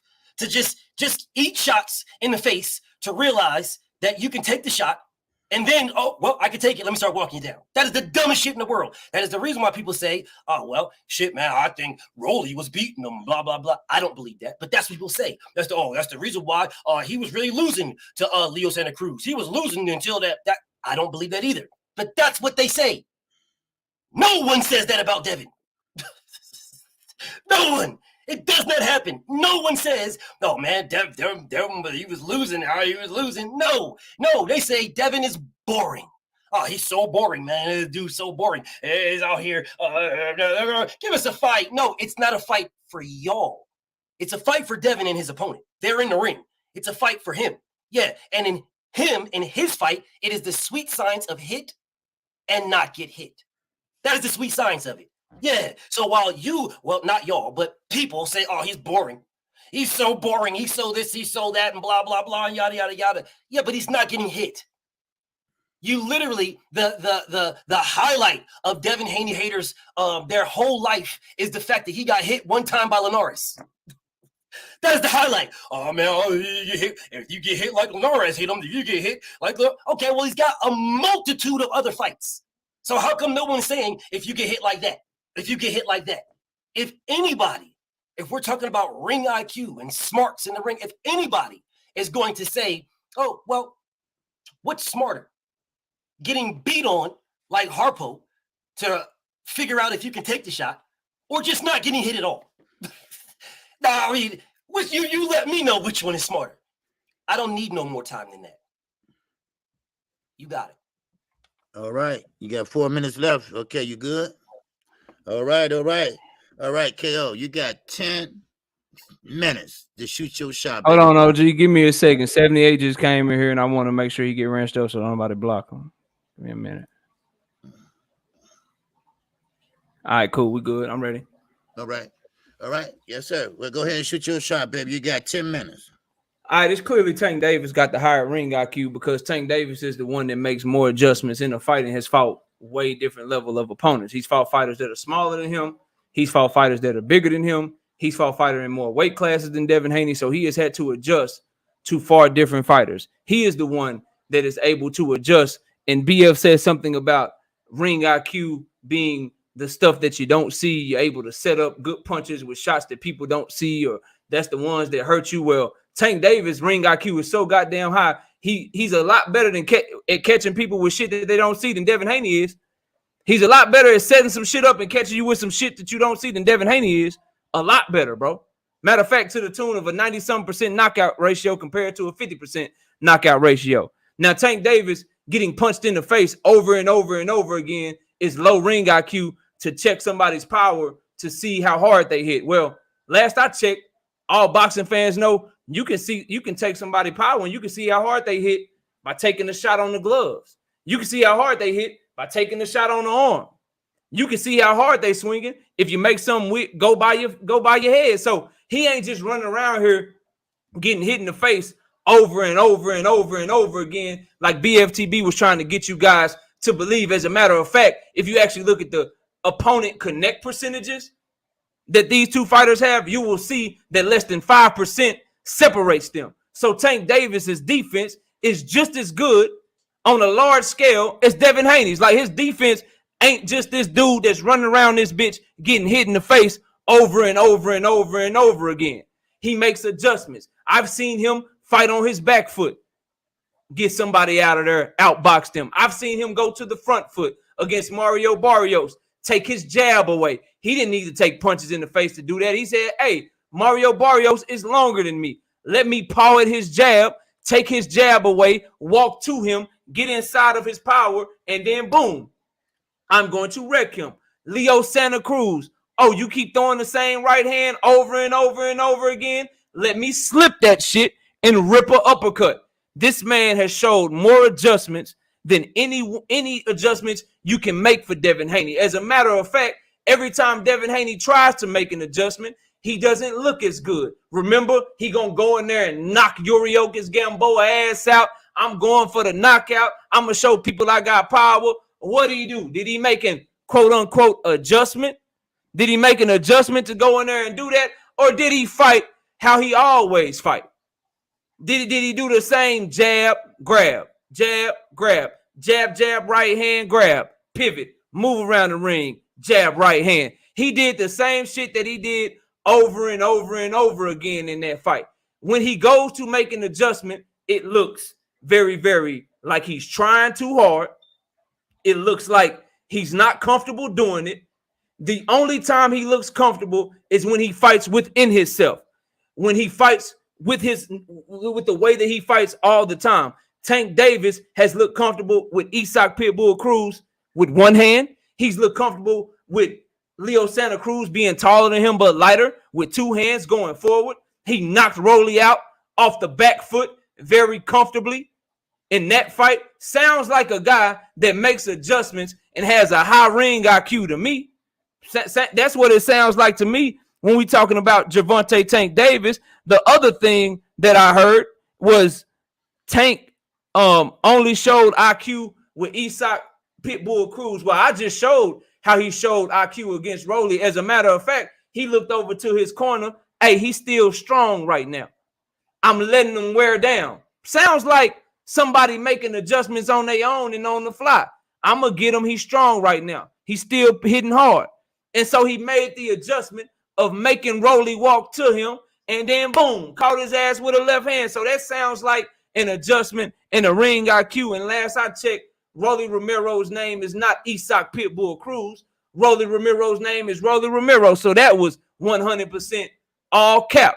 He made an adjustment against Barrios. If you watch the first fight, the first few rounds of the Barrios fight, you will see that Tank Davis was on his back foot.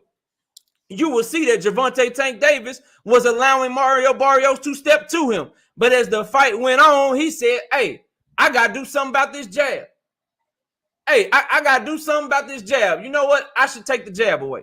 So that's what I'm going to do. I'm going to go take the motherfucking jab away, and I'm going to go out here, and I'm going to get this W. Devin Haney doing what he's good at, jabbing and moving, doesn't show a high ring IQ. It just shows a fighter that's doing what he's good at, bro.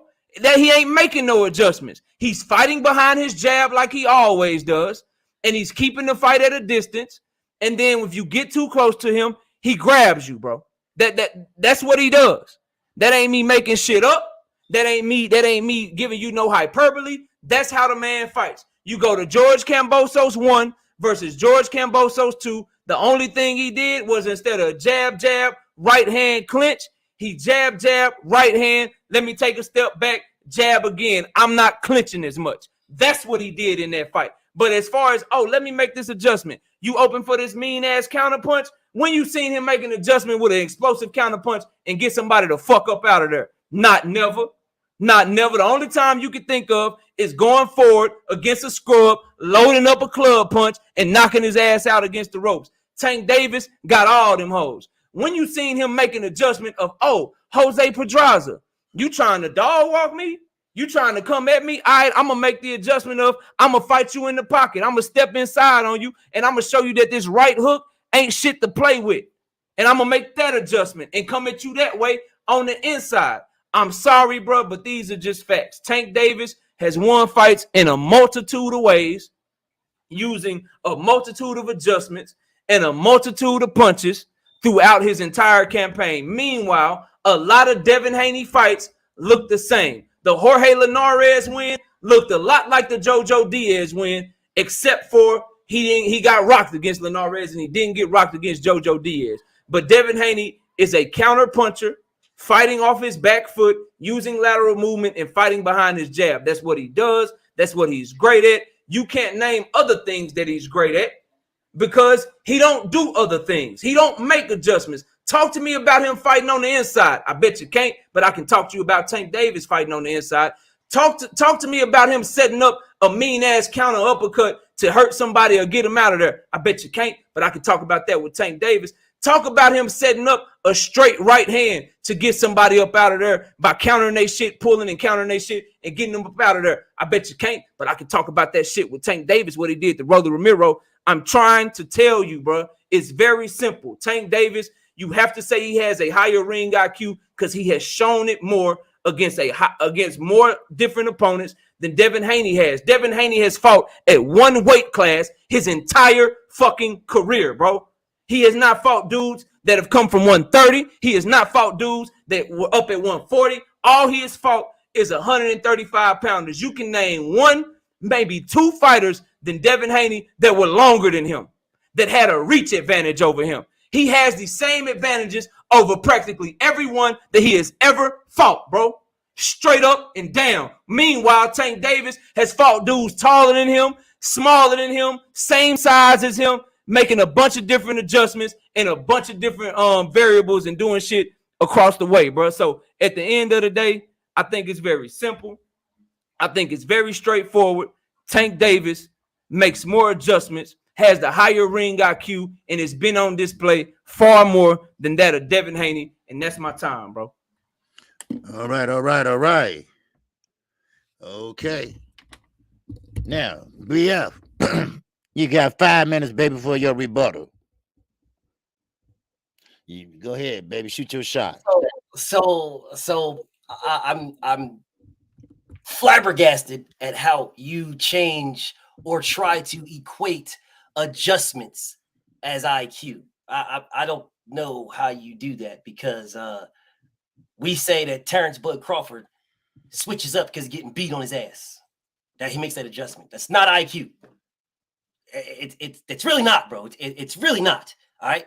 If I'm sitting here telling you what I just told you, Devin Haney, all right, if you're talking about, well, Devin only does this and Devin only does that, well, if that's all he does, how come nobody does anything different to stop it? If that's all he does. So you saying that everybody he ever fought is stupid? Everybody he ever fought is dumb as a bitch. That's what you're telling me. Because the last I checked, he fought the same fighter that Tank fought in Gamboa. The last I checked. Gamboa won 4 or 5 rounds in that fight. Now, it don't matter what you think or I think. The scorecard said that. He didn't win a round against Devin. Not a round. But you're going to sit here and tell me, oh, man, Devin don't make adjustments. Okay. If I am smart enough to get an A, the fuck do I need to adjust for? What do we adjust for?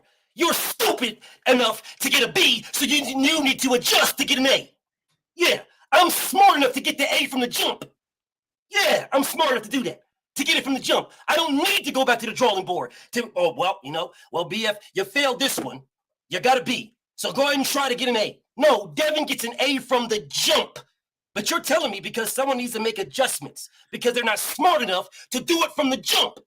Yeah, they're not smart enough to go from the jump. This is what I'm going to do.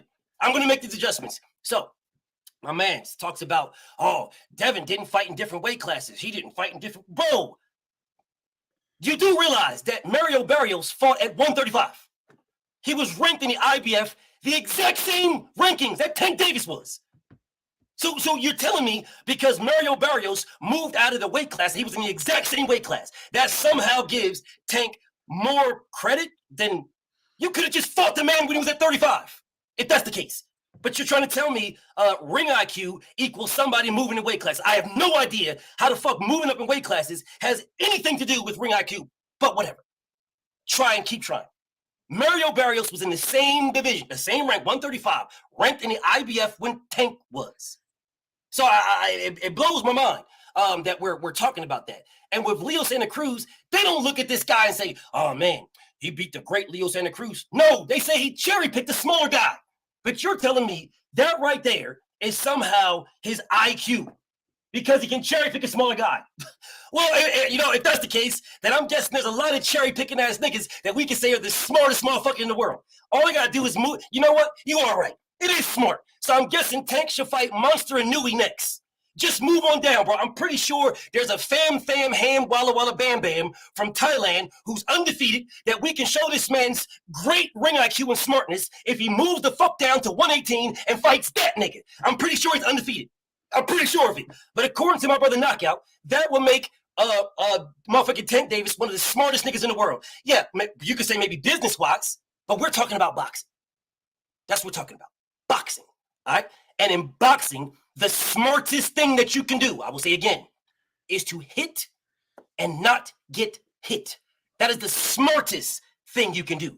So another thing that my brother KO brought up, talking about the separations of percentages from how they're getting hit and blah, blah, blah. Well, what he failed to realize is that the higher percentage is Devin Haney. The lower percentage is Tank Davis. That's what he failed to realize. Oh, they're only separated by 5%. Okay, well then Devin is 5% smarter than this nigga, if that's the case. See, he didn't put that out there. He just told you that he's only separated by X amount of percentages. But whatever. He goes back again to say how somebody doesn't look good. They don't look good here and don't look good there. Bro, I will say again to you guys what I said to you when I opened up. Fans say Devin is boring. Looks. Devin's boring because of looks. Looks that has nothing to do with ring IQ. All right, I can look as boring as I want to. I'm Tim Duncan. All layups. I can look as boring as I want to. My brother KO can do the behind the back, between the leg, motherfucking sham god windmill 360 dunk. It's 2 points. Yeah, you just wasted all that energy for 2 points. BFTB got his back to the rim. Give me the ball. I'm going to turn around, lay the motherfucker up, run in the court. It's not going to be flashy, nothing, but it's a W. Yeah, you can do all that weird shit you was talking about of what looks good and blah, blah, blah. That is not. Time. Time. All right.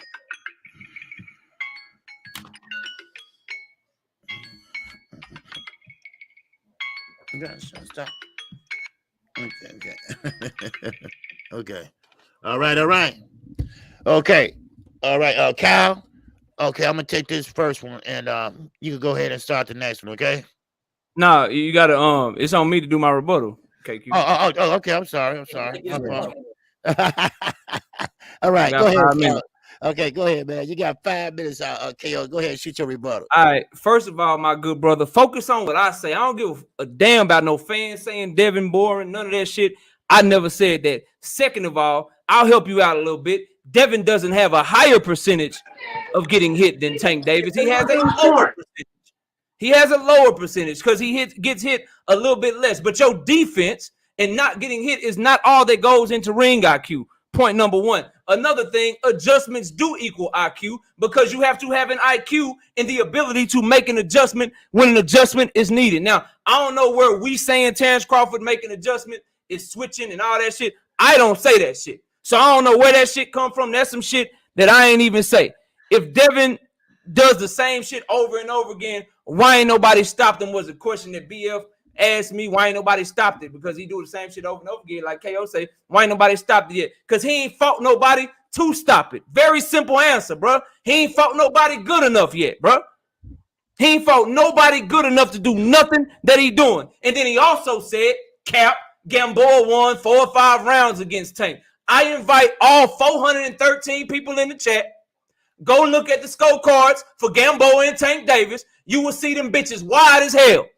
You will see them bitches like 109 to 97 on all 3 judges' scorecards. So someone go tell me how the hell this man won 4 or 5 rounds. Cap. Get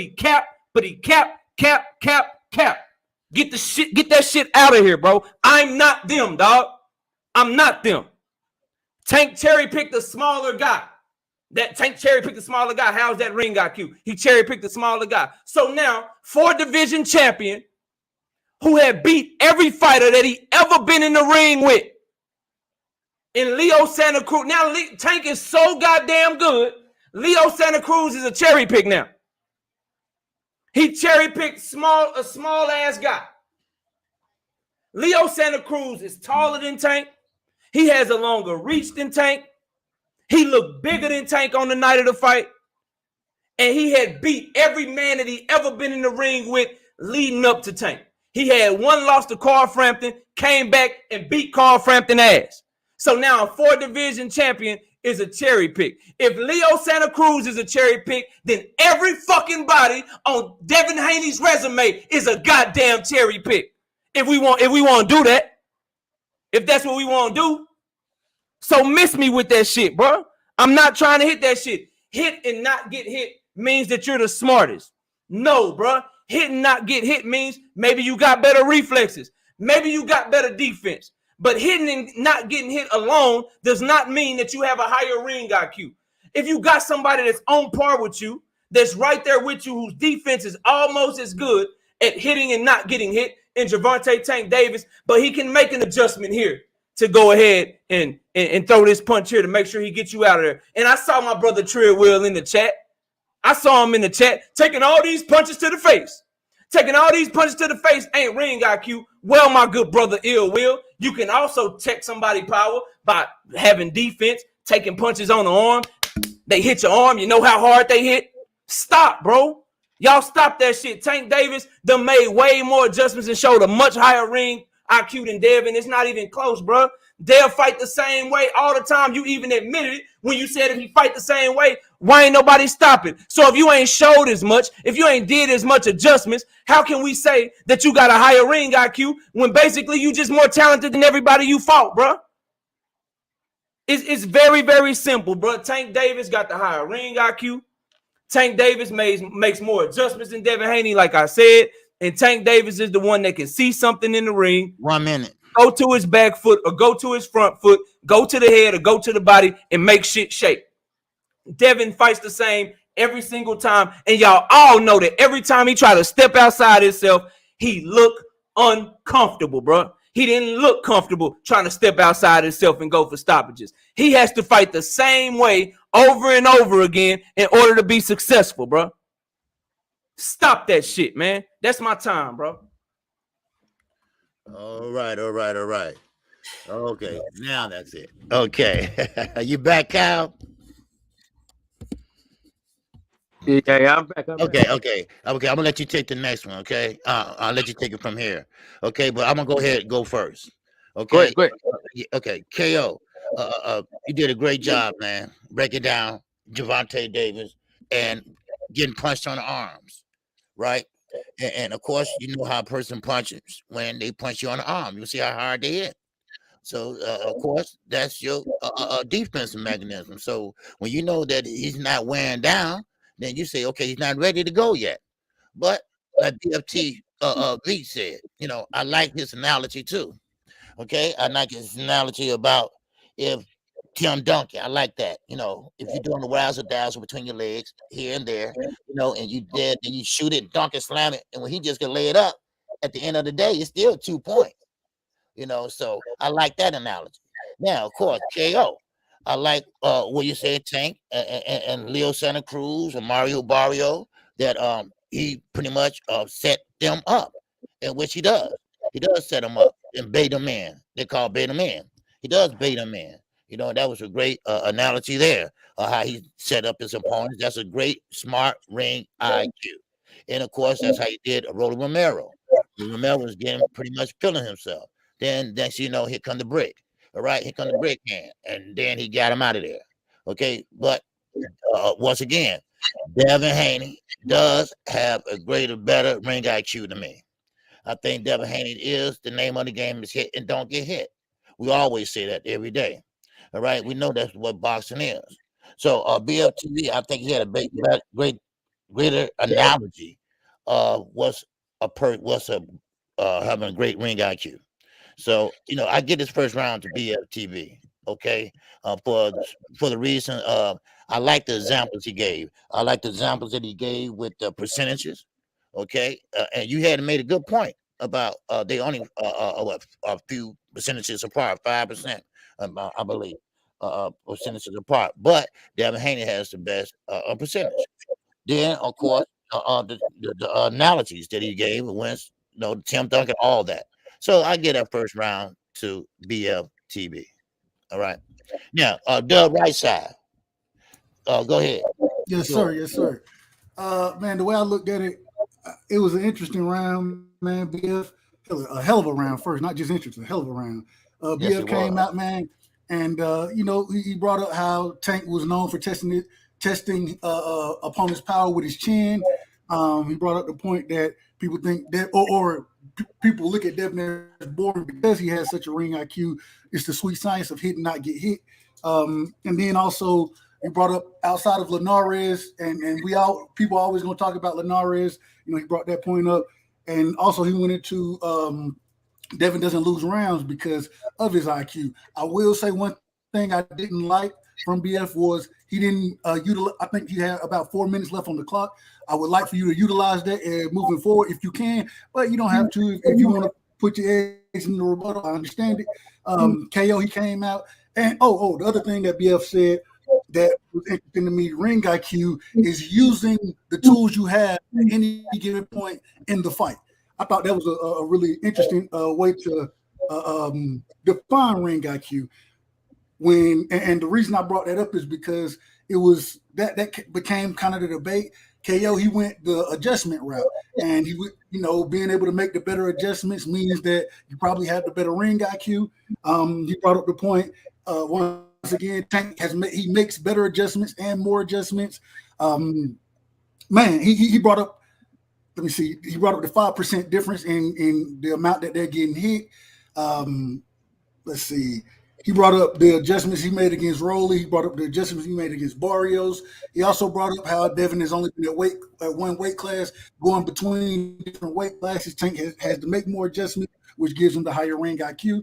Then going to the rebuttal, I think this is where the round was won for me. When BF went the adjustment part and said that adjustments don't always equal IQ. When he brought up the Bud point, I think he was saying that you got to make adjustments because you get your ass beat on. According to, I believe that's the term he used. And so at the end of the day, I thought he won the rebuttal round, and I gave him the round. All right. Okay. We got my man, Everything Boxing. What you got? All right, so let me take this in.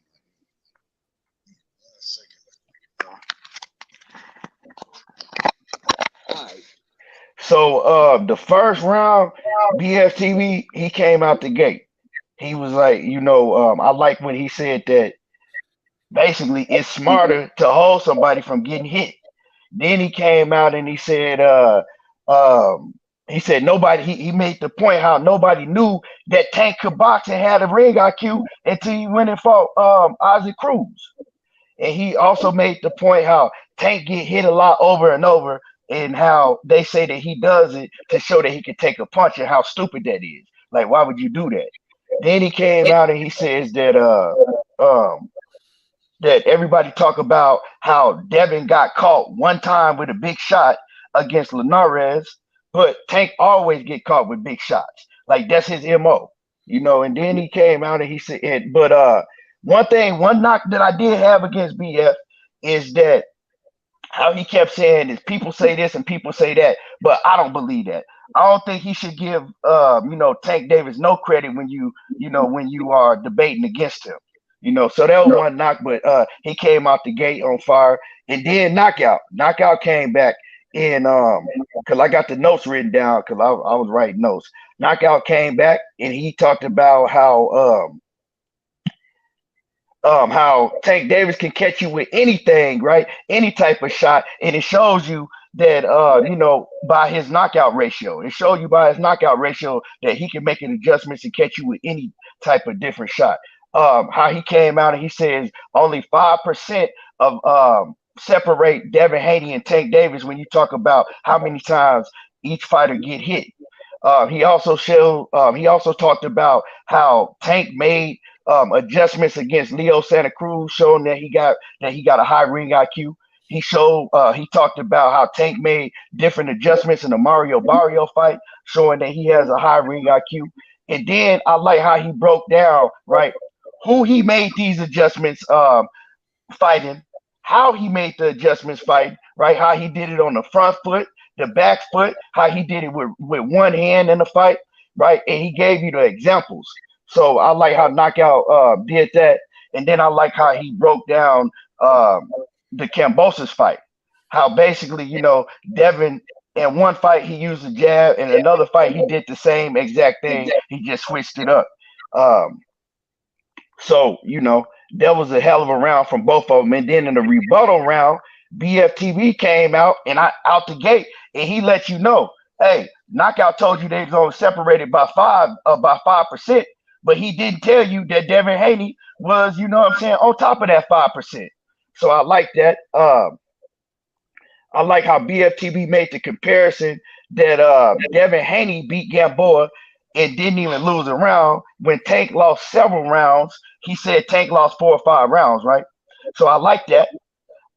He also came out and he pointed out that how Mario Barrios fought at the same weight that Tank did. Like, he said that they was fighting at the same weight at the same time.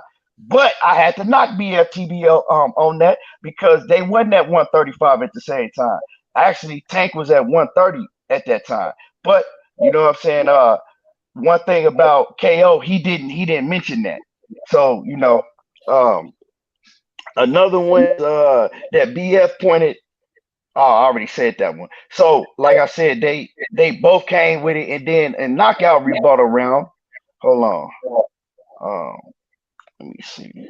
Knockouts rebuttal round. He said he came out the gate and he said how BFTV kept saying things like people say this and people say that, but BFTV he wasn't, you know what I'm saying what Knockout was saying. He wasn't rebutting what Knockout was saying. He was saying what other people say, and then using names like Terrence Crawford and this and that.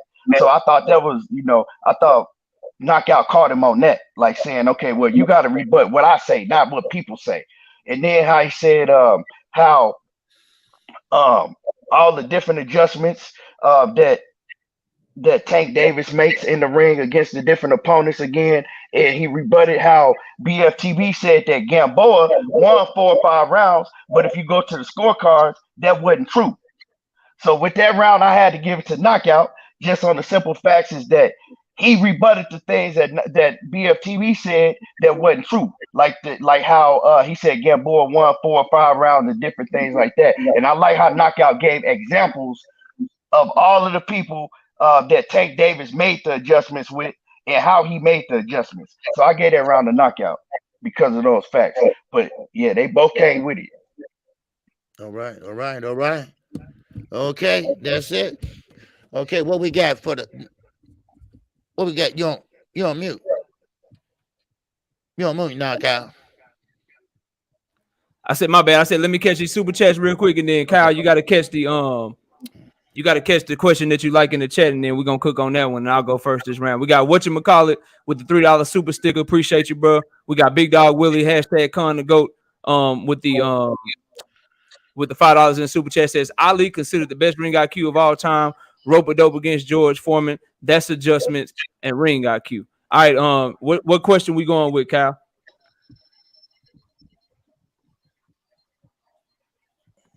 I'm looking for the questions right now. I don't see none. Y'all put your questions in the chat, man. Put your questions in the chat so we can choose one.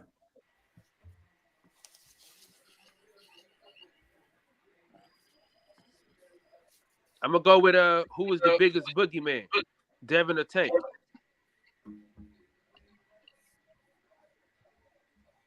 All right. Okay, that's who the biggest boogeyman? Yeah, that was in the chat. Nah, I don't like that question, bro. I don't like that question, bro. I don't like that one at all. You don't got confidence? No, I don't like that question, bro. That's like that. Like I wouldn't like the question. It's one on there that says who is the bigger draw. I wouldn't like that question either, bro. Like I need a debatable question. Hold on. Okay. I mean, isn't the boogeyman debatable? That's debatable. I understand what you're talking about when you talk about like a potential draw. Let's go with a more credible resume. Okay, do that. That's fine. Yeah, that's fine if that's what you want to do. That's cool. Okay. Who has the best credible resume? Okay. All right. It's on KO, baby. All right. You straight up. So I've debated this before, right? Okay, you got 10 minutes. You ready? Yeah, I'm ready. All right. Okay. I've debated this before, right? And basically this comes down to what we're gonna be talking about. You're gonna hear me talking about who they fought, and you'll hear BFTB talking about accomplishments, right?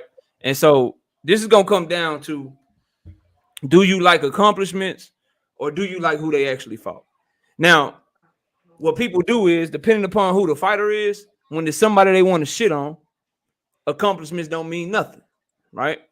When you think of somebody like Terrence Bud Crawford, accomplishments don't mean shit. People care about who he fought. When it comes to Devin Haney, if you are a Devin Haney fan, you talk about his accomplishments.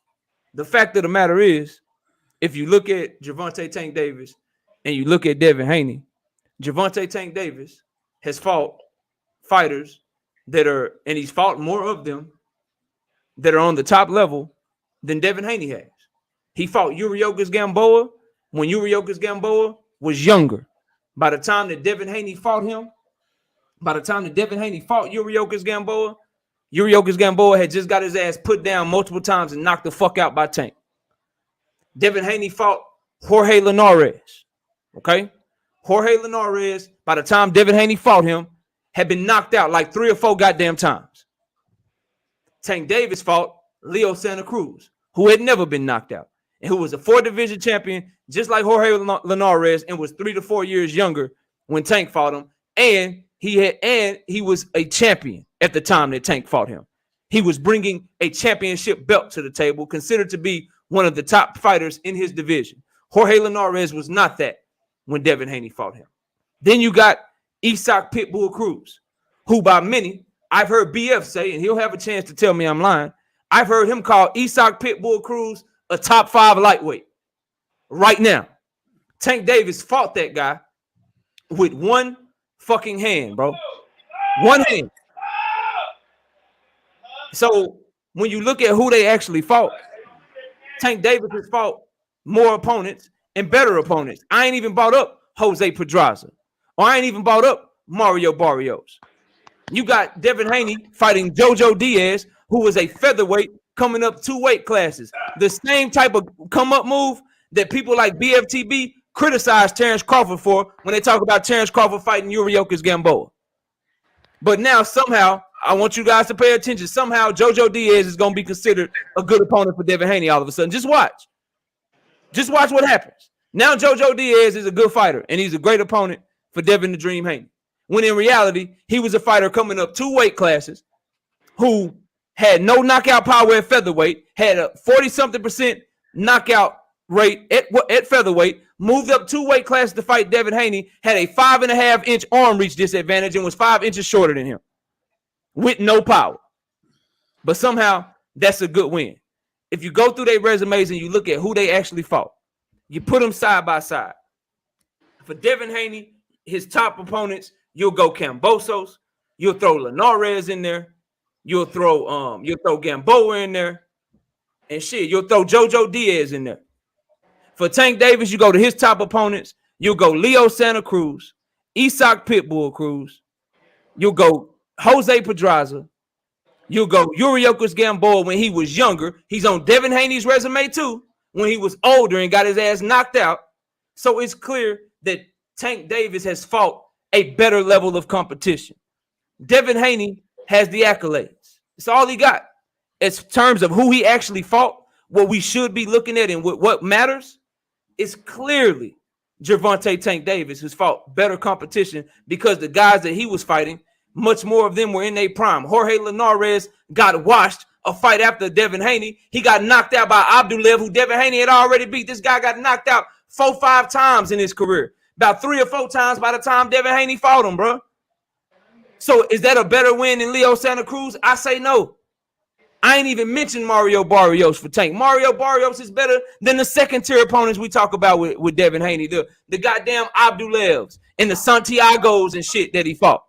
Barrios is better than them too.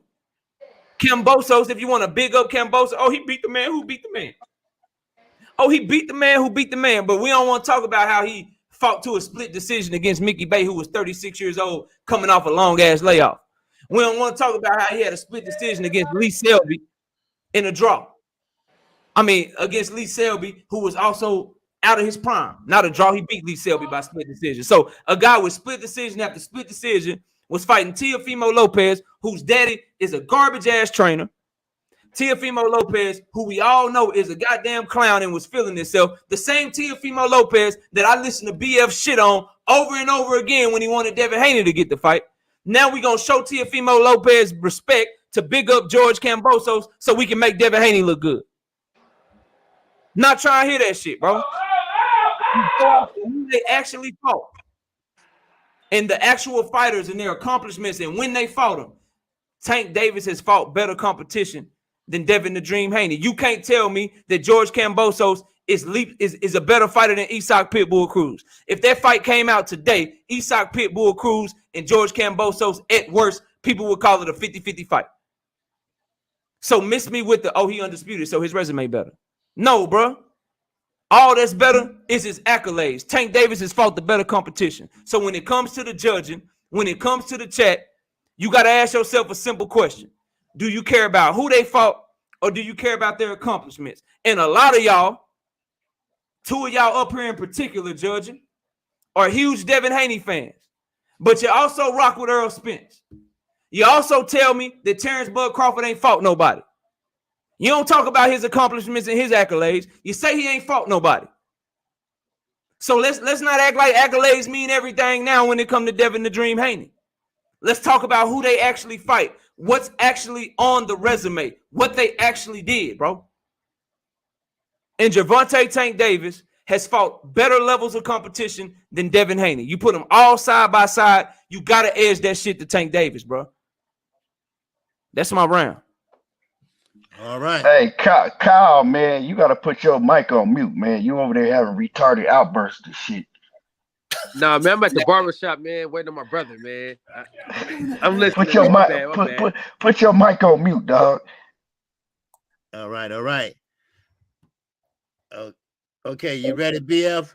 10 minutes, 2 minutes to shoot your shot, baby. Cool. So I don't know what KO was talking about because it was as if he was rebutting a round that I didn't even say a word. I haven't said a word yet. So he had no idea where I was going. But since that's where you put it, I'll go where you go because that's what I do. So let's keep it a buck. Nobody in here, to include everybody in the damn comments, says that Tank Davis is fighting killers. Tank Davis' resume is full of great competition. No one.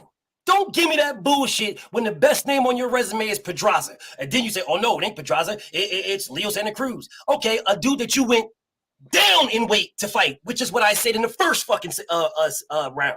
You went down in weight to fight this nigga. So, okay, so don't tell me that.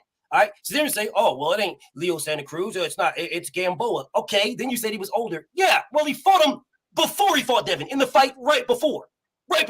So when you're talking about how old does a nigga age in 6, 7 months, 9 months? How old does a nigga age in 9 months?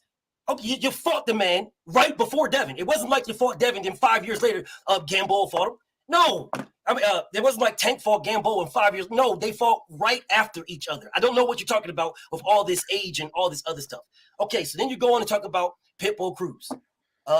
Nobody knew who the fuck Pitbull Cruz was, nor no one cared about Pitbull Cruz. Now, what I said, because you said I'm going to call it, it's going to go, you can try to call me a liar. You are a liar. I never said that man was what he is right there. I said he's that because Tank made him.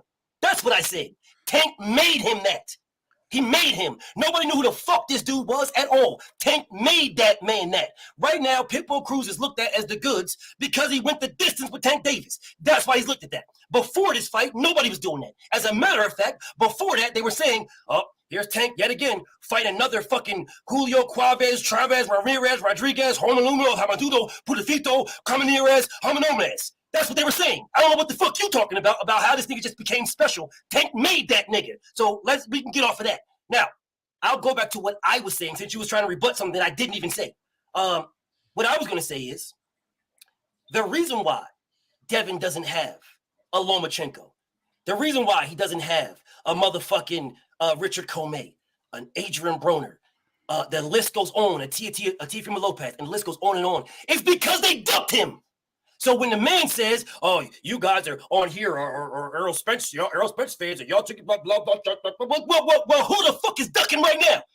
Bro, this man, your thing, Errol Spence and Terrence Crawford. Terrence Crawford could have fought Keith Thurman. Jerome Boots Ennis is on record right now, as of yesterday, saying, I don't know why I didn't get the call. Facts. So if we're talking about who Devin fought, his resume, you gotta include who ducked that man. And the last I checked, Gervonta Tank Davis ducked the Sammy Sweet fuck out of Lomachenko for years. I don't know what we're talking about. Now, he ain't ducking him now. I don't believe that. But he damn sure was, and he damn sure did. Devin never ducked that man. As a matter of fact, Vasiliy Lomachenko got a whole nother belt that didn't ever exist to duck this nigga. And you're telling me, oh, man, Tank got the better resume. Listen, bro, Tank Davis, niggas gonna fight Tank Davis for the bag. They're gonna fight the man for the bag. He can pick and choose who he wants to fight. Facts. He could have fought Devin. Facts. But you, like others, said, oh, man, Devin can't fight him, blah, even though he called Tank out. He can't fight him. He got to stay with Top Rank. He got to do this with Top Rank, blah, blah, blah. That's what y'all said.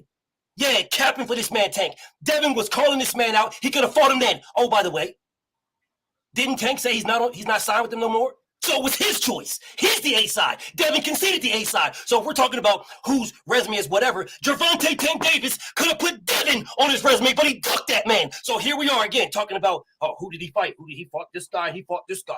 Oh, this guy fought this guy, fought this guy. Well, isn't Devin in line to fight the man that Tank ducked? Lomachenko? He's in line to fight that guy, right? Yeah. So the answer is yes. Okay, cool. Got it. Don't you have videos saying you want to see Devin versus Loma? Facts, you do. Before he moves up to 140? Okay, so since you got that, where were you at saying, I want to see Vasiliy Lomachenko versus Tank Davis before Tank Davis moves to another division? I don't see him, but okay, whatever. I will say again to you guys, what you have to do when you are talking about the man Devin Haney, what you have to do is you have to include everybody that he tried to fight, who turned him down. Mikey Garcia, Richard Comey, Adrian Broner, Ryan Garcia, who ducked Devin Haney was his mandatory. That man was his mandatory. Ducked the shit out of that man. And now he's about to fight Tank at a catchweight. But are we talking about resumes?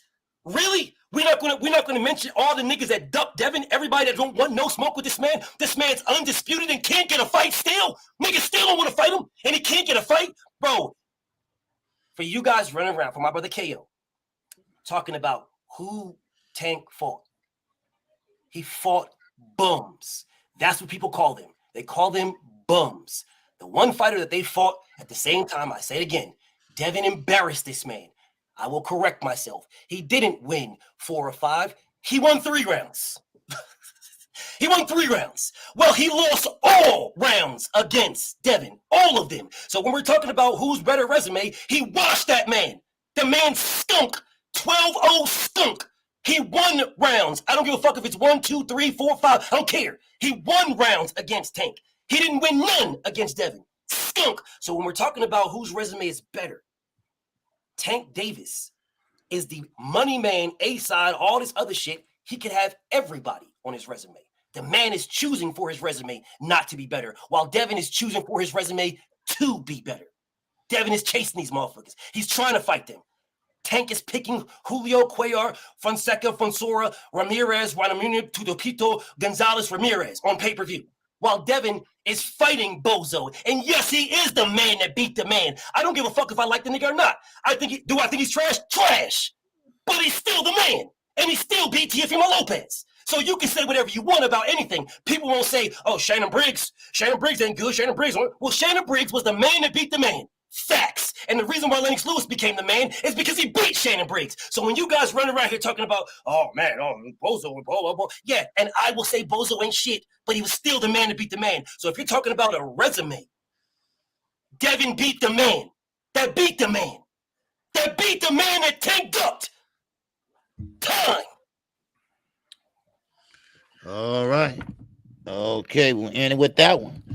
Okay, KO, you got a 5-minute. You got a 5-minute rebuttal, baby. So look, bro, like the question is, who has the better resume? You gotta, when you talk about resume, it's who they actually fought, bro. My brother BFTV got up here, and a lot of y'all was buying the shit.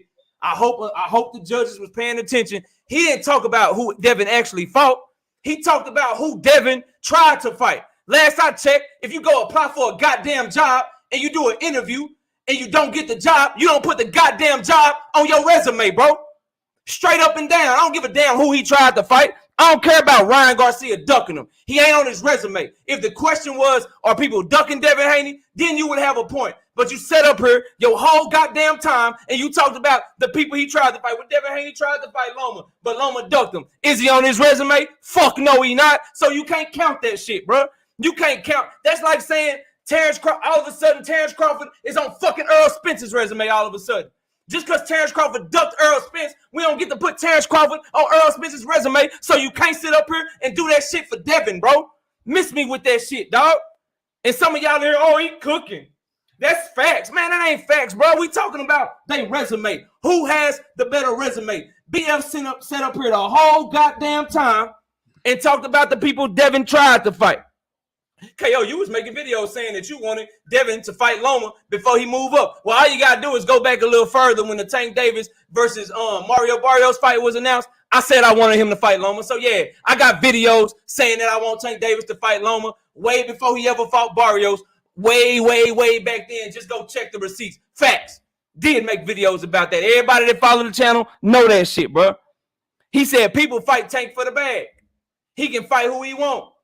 Devin trying to do this. Devin trying to do that. Again, the only fighter that he brought up who Devin actually fought, he brought up Gamboa and he brought up fucking Kambosos. Now, I didn't say this shit, but he tried to say I said this shit. I didn't say that Gamboa wasn't the same because Devin Haney fought him when he was older. I said he wasn't the same because he got his ass put down multiple times by Tank and got his ass beat up. Straight up and down, bro. Miss me with that shit. This man was off topic the whole goddamn round, bro. Because he know Devin ain't really fought nobody like that, dog. Straight up and down, bro. Tank fought bums.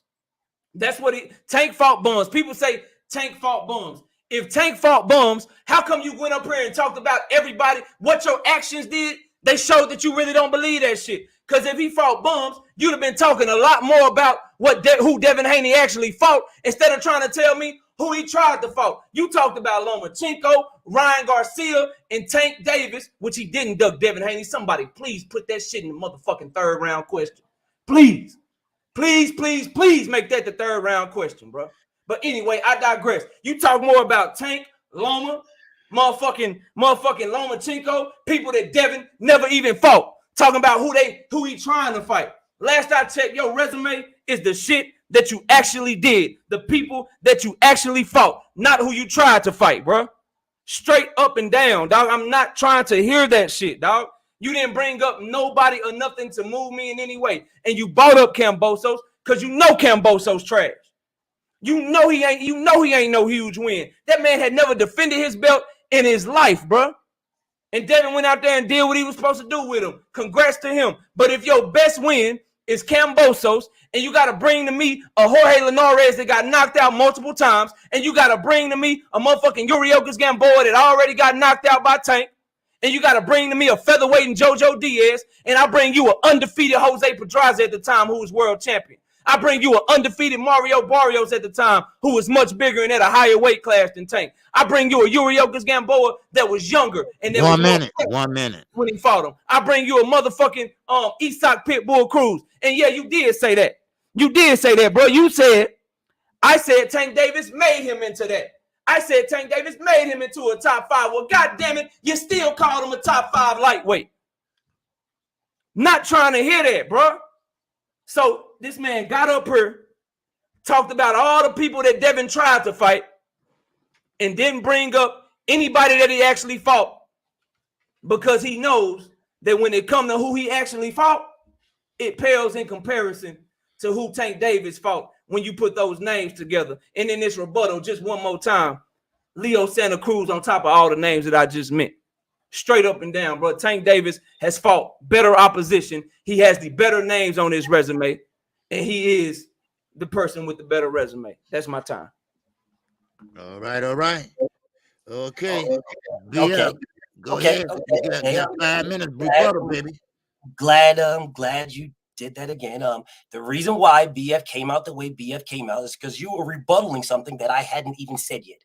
That's why I came out the way that I came out. So, the man says you didn't bring up all of his resume. Listen, bro, I did.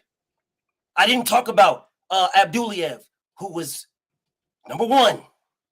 I didn't talk about him. Yeah, he was number 1. Didn't talk about that guy. Didn't go in on. I told you about Gamboa. I'll go a little bit deeper on Bozo, on George Kambosos. I'll go a little bit deeper. I didn't talk about Linares, who was number 4, if I'm not mistaken, number 4 or 5. The last I checked, George Kambosos was the lineal Ring Magazine universally recognized number 1 fighter in the world. Tank fought nobody like that. Now, I don't give a damn if you're talking about how good or whatever this guy is, because like you said, it's not about that. It's about who you've put on your resume. That's what it's about. So if that's the case, if we're using who you put on your resume, regardless of how you, me, or anybody else feels about Kambosos, regardless, if we're going to use what you just said, then regardless, he is a better name than any name that Tank has ever fought. Yeah. Better name than any of them, if you want to use that, if that's where you want to go. I wasn't going to go there because I don't like the dude. But I'm going to use what you said. I'm going to use how you got to put him up. No, it's not. It's about who you fought, and you got to do this, and you got to put for what they did, blah, blah, blah. Okay, cool. George Kambosos beat Teofimo Lopez, since that's where you want to go. Teofimo Lopez was the universally ranked #1 lightweight in the world. Period. Bar none. Universally recognized. Well, Bozo beat him, and Devin beat him. So if you can find another universally recognized #1 ranked fighter in the world that Gervonta Tank Davis beat, well, then I guess you can say he fought better competition. But since you cannot, because a nigga don't exist, then he didn't. Now, I don't care how you slice it, sugar-coated or salted. You can say miss you with everything. But what's missing you is, again, the fact that George Kambosos was the universally recognized #1 fighter in the world. It don't matter what you think, and it don't matter what we believe about his fighting style or whatever the case may be. It doesn't matter. Because when Buster Douglas beat Mike Tyson, he became that dude.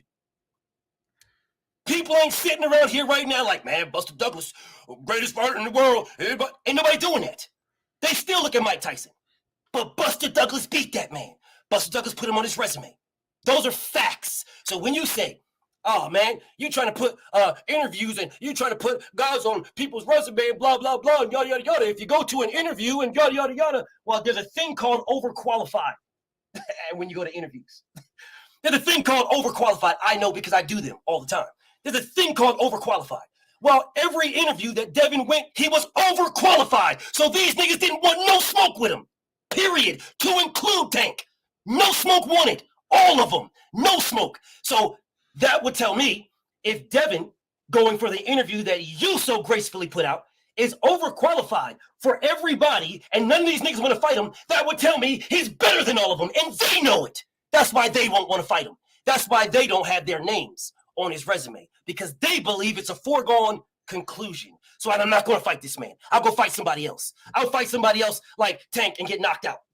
I'll fight this guy Tank, get knocked out. I know I'm getting knocked out, but I'm going to get a bag. If I fight Devin, I'm just going to get embarrassed badly. But I sit here and I listen to you, and I'm just like, brother, you know better than that, dog. You know better than what you say, and you're just trying to, yeah, you do. You're trying to get a Vic, and it's not going to work. The bottom line is, when we're talking about resumes, I will say what I said to you already. You must include who they could 1 minute or would have fought. You must include that. And as Tank, and yes, you must. Yes, you must. Because if you don't include it, then why does anybody say anybody is ducking anybody? The reason why anybody says anybody is ducking anybody is because you want them on the resume. That's why you say ducking in the first place, because you want a duck on the resume. That's why you call people duck. So yes, you must include who ducked them. You must. So I will say again, Devin Haney was ducked by everybody to include Tank. Time. All right. Okay. Dub, what Cal go? Yeah, Kyle, he fell off mid debate. It probably overheated again. Oh, okay, there you go. Nah, he been back there a minute. I didn't even know he was backstage. We were cooking and shit. Hey, I ain't gonna hold y'all. We were cooking and shit. I'm focused over here, man. I wasn't paying no attention to him backstage, but he been back there for a minute, so he heard. Man, that was a good. I have to say that was a good round. That was a damn fire-ass round, man. My hand is burning, baby. Wow. And when my hand burn, man, that doesn't mean it's good. Ain't it right, ETB? Tell me, baby, what you think? Man, to me, the question was just clear-cut. Who got the better resume? I mean, I'm going to keep it 100. Everything that BFTB was saying, I agree with that shit 1,000%. I agree with it 1,000%. I was feeling everything what he's saying because I be saying most of the same shit he was saying. But the question is kind of a hard question to debate, seeing that Tank is 28 years old. You know what I'm saying? He has all of the opportunity in the world to fight all these opponents, but he don't fight them. But the question was, who has the better resume? And Knockout, he broke that shit down. Like he gave me who Tank Davis fought. You know what I'm saying?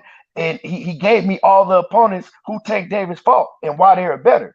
BFTV, he more focused on like, you know, why Tank Davis couldn't get, why Devin Haney couldn't get these opponents. And then BFTV says that, you know, hey, he tried to fight this fighter, he tried to fight this fighter and that fighter, but they ducked him. So you got to give Devin Haney credit on his resume for being ducked by these fighters. But you can't really give them, my beliefs, you can't really give somebody credit on their resume for trying to fight them. I mean, I wish they could. And Knockout Boxing, he brought that up. He said, you can't put these fighters on Devin Haney's resume just because, you know what I'm saying, he tried to fight him. So basically, the question was, I think they should have picked another question. You know what I'm saying? But the question was clear cut and dry. So I had to get that round to knockout to me. All right. Okay, knockout. All right. Okay, we got Kyle. Go ahead, Kyle. What you think, man?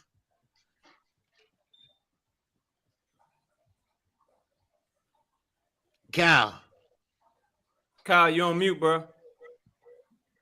Go to right side, OG. Okay. Right side. So, what you think, baby? Man, 8 around KO. And I'm gonna just what I wrote down for. I thought KO he won the first half of the debate. I actually wrote down for BF.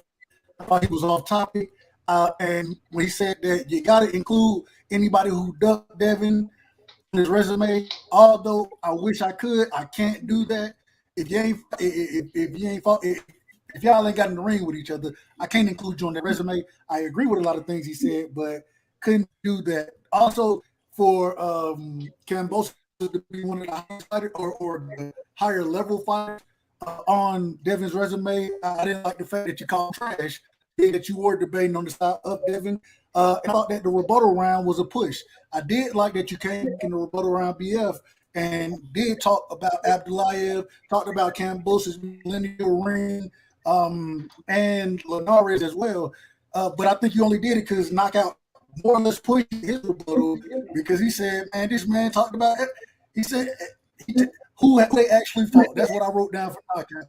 Who they actually fought. And so I gave around and Knockout. I thought he was more on topic. And got to give it to him. All right. Okay. All right. You ready, Kyle?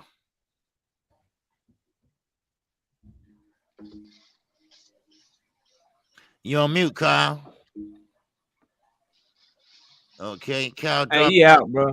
He out. We can move to the next round. His vote matters, but it wouldn't matter. No, I'll be there you go. Kyle, you there, bro? You know what? I'll pay attention to the next round, okay? And I judge the next round. All right. Okay. All right. It's on key to choose the It's on key to choose the question. Right. It's on. Go ahead, Key. Go ahead and choose the next question. Shit. Y'all put your questions. I don't see no questions. I don't see no questions. They in the chat. They type them in the chat. Y'all put your questions in the chat, man. Shit. I mean, y'all was just you brought up a question talking about please. I mean, if y'all both agree on that question, I mean, I don't know. You go. I don't remember what it was. It was the Tank duck Devin. I mean, shit. Did Tank duck Devin? Do you want to do that? If somebody put it in the chat, and you can choose it. I want the chat to choose a question. So if y'all want that question, put it in the chat and Key can choose it, bro. I want y'all to participate. So you know what I'm saying? Put your questions in the chat and Key, if that's I'm not picking who wins the fight because that shit is all on some, opinion type shit. I'm not picking no question like that. So y'all can stop putting that in there. Somebody just put the ducking question in there. Okay, well, I mean, BFTV. I mean, if y'all agree on both doing that, if y'all cool with that, yeah, I'm cool. I'm cool with it. All right, we rocking. Okay, we can go with that one. So for everybody, once again, what is the question? So everybody will know. Did Tank duck Devin? Yeah. Did Tank duck Devin? Okay. Okay. Did Tank duck Devin? I think it's on UKO. No, Nah, it's on me. it's on BF. Okay, be on BF. Okay, you got 10 minutes, baby. Go ahead. Absolutely. 100% ducked it. 100%. Devin Haney came out and told everybody. I keep telling everybody over and over and over again. All right. Devin Haney, yes, had a 3-fight deal with Top Rank. He's got a 3-fight deal. Yes. I told everybody that the fight with Bozo, the fight with that third fight, whatever the case may be, that is on Devin. All right. People keep want to say, "Oh no, Bob Arum going to make this." Bob Arum has a belief. He has a desire to make this and a desire to make that, but it requires Devin to sign it. All right, it requires him to sign it, which we already know with the Terrence Crawford situation. It requires him to sign it. All right, it does. It's not a. Oh, I'm telling you this, and that's just that. No, it's not the case, because I say again, which I gave everybody the example that Tyson Fury was supposed to fight Deontay Wilder instead of Deontay Wilder fighting Dominic Breazeale. They postponed the fight. All right. If Tank Davis, who came out of his mouth and said that listen, Devin, you win your fight. I want you next, Devin, you. That's what he said. Those are his words. When Devin won, the man reneged. He has not said anything about it since. That's a fact. Or that is not a debate. That's a fact. People come out here and they try to sugarcoat that. And they say, "Oh, well, we all don't know nothing. We all know that Devin had to do what Bob says, lies. We don't know damn thing. No, we don't know that. We do not know that. All right. We do know that Devin came out and said, I want to fight Tank and I want to fight Loma. That is what he said. All right. Then people came back and said, "Oh, well, Devin, you can't do this because you're going to have to, you got to fight this guy right here. You're contractually obligated," which I've already refuted. Yeah, he's contractually obligated. Yeah, George Kambosos was obligated to fight for the belts. He's not obligated to fight Devin because Bob Arum, which I'm pretty sure he's going to use something about Bob Arum, what he says. Bob Arum said he wanted Devin to fight Tank, and then the winner fight both George Kambosos, or Devin to fight Loma and the winner to fight George Kambosos. That's what he said. I want that. That's what I want. I want Devin to fight those guys or one of those guys, and the winner fight George Kambosos, which lets you know right there that there was wiggle room. Somebody need to wiggle a motherfucking short ass into there, but there was wiggle room right there. The person who said, Devin, you beat George, you win, you beat him, you fight me next. Yeah, that person could have wiggled his motherfucking ass right in when Devin said, I want Tank. To include, the man was willing to drop everything, of which my homie will say, "Oh no, he Devin wasn't good." I don't believe it. You can believe what you want. That's what the man said. I'll fight you at 140. Didn't you fight Barrios, the guy that you just claim is some good competition? You fought Barrios. This guy is so great on my resume, blah, blah, blah. A man who fought at 35 and moved up, could have stayed at 35. You could have fought him right there. Whatever. You could have fought Devin at 140. You could have fought him at 135. You could have fought him at 35. They talk about this but Tank wanted to fight Bozo. Whatever. You could have fought him at 135. You could have fought Devin right then.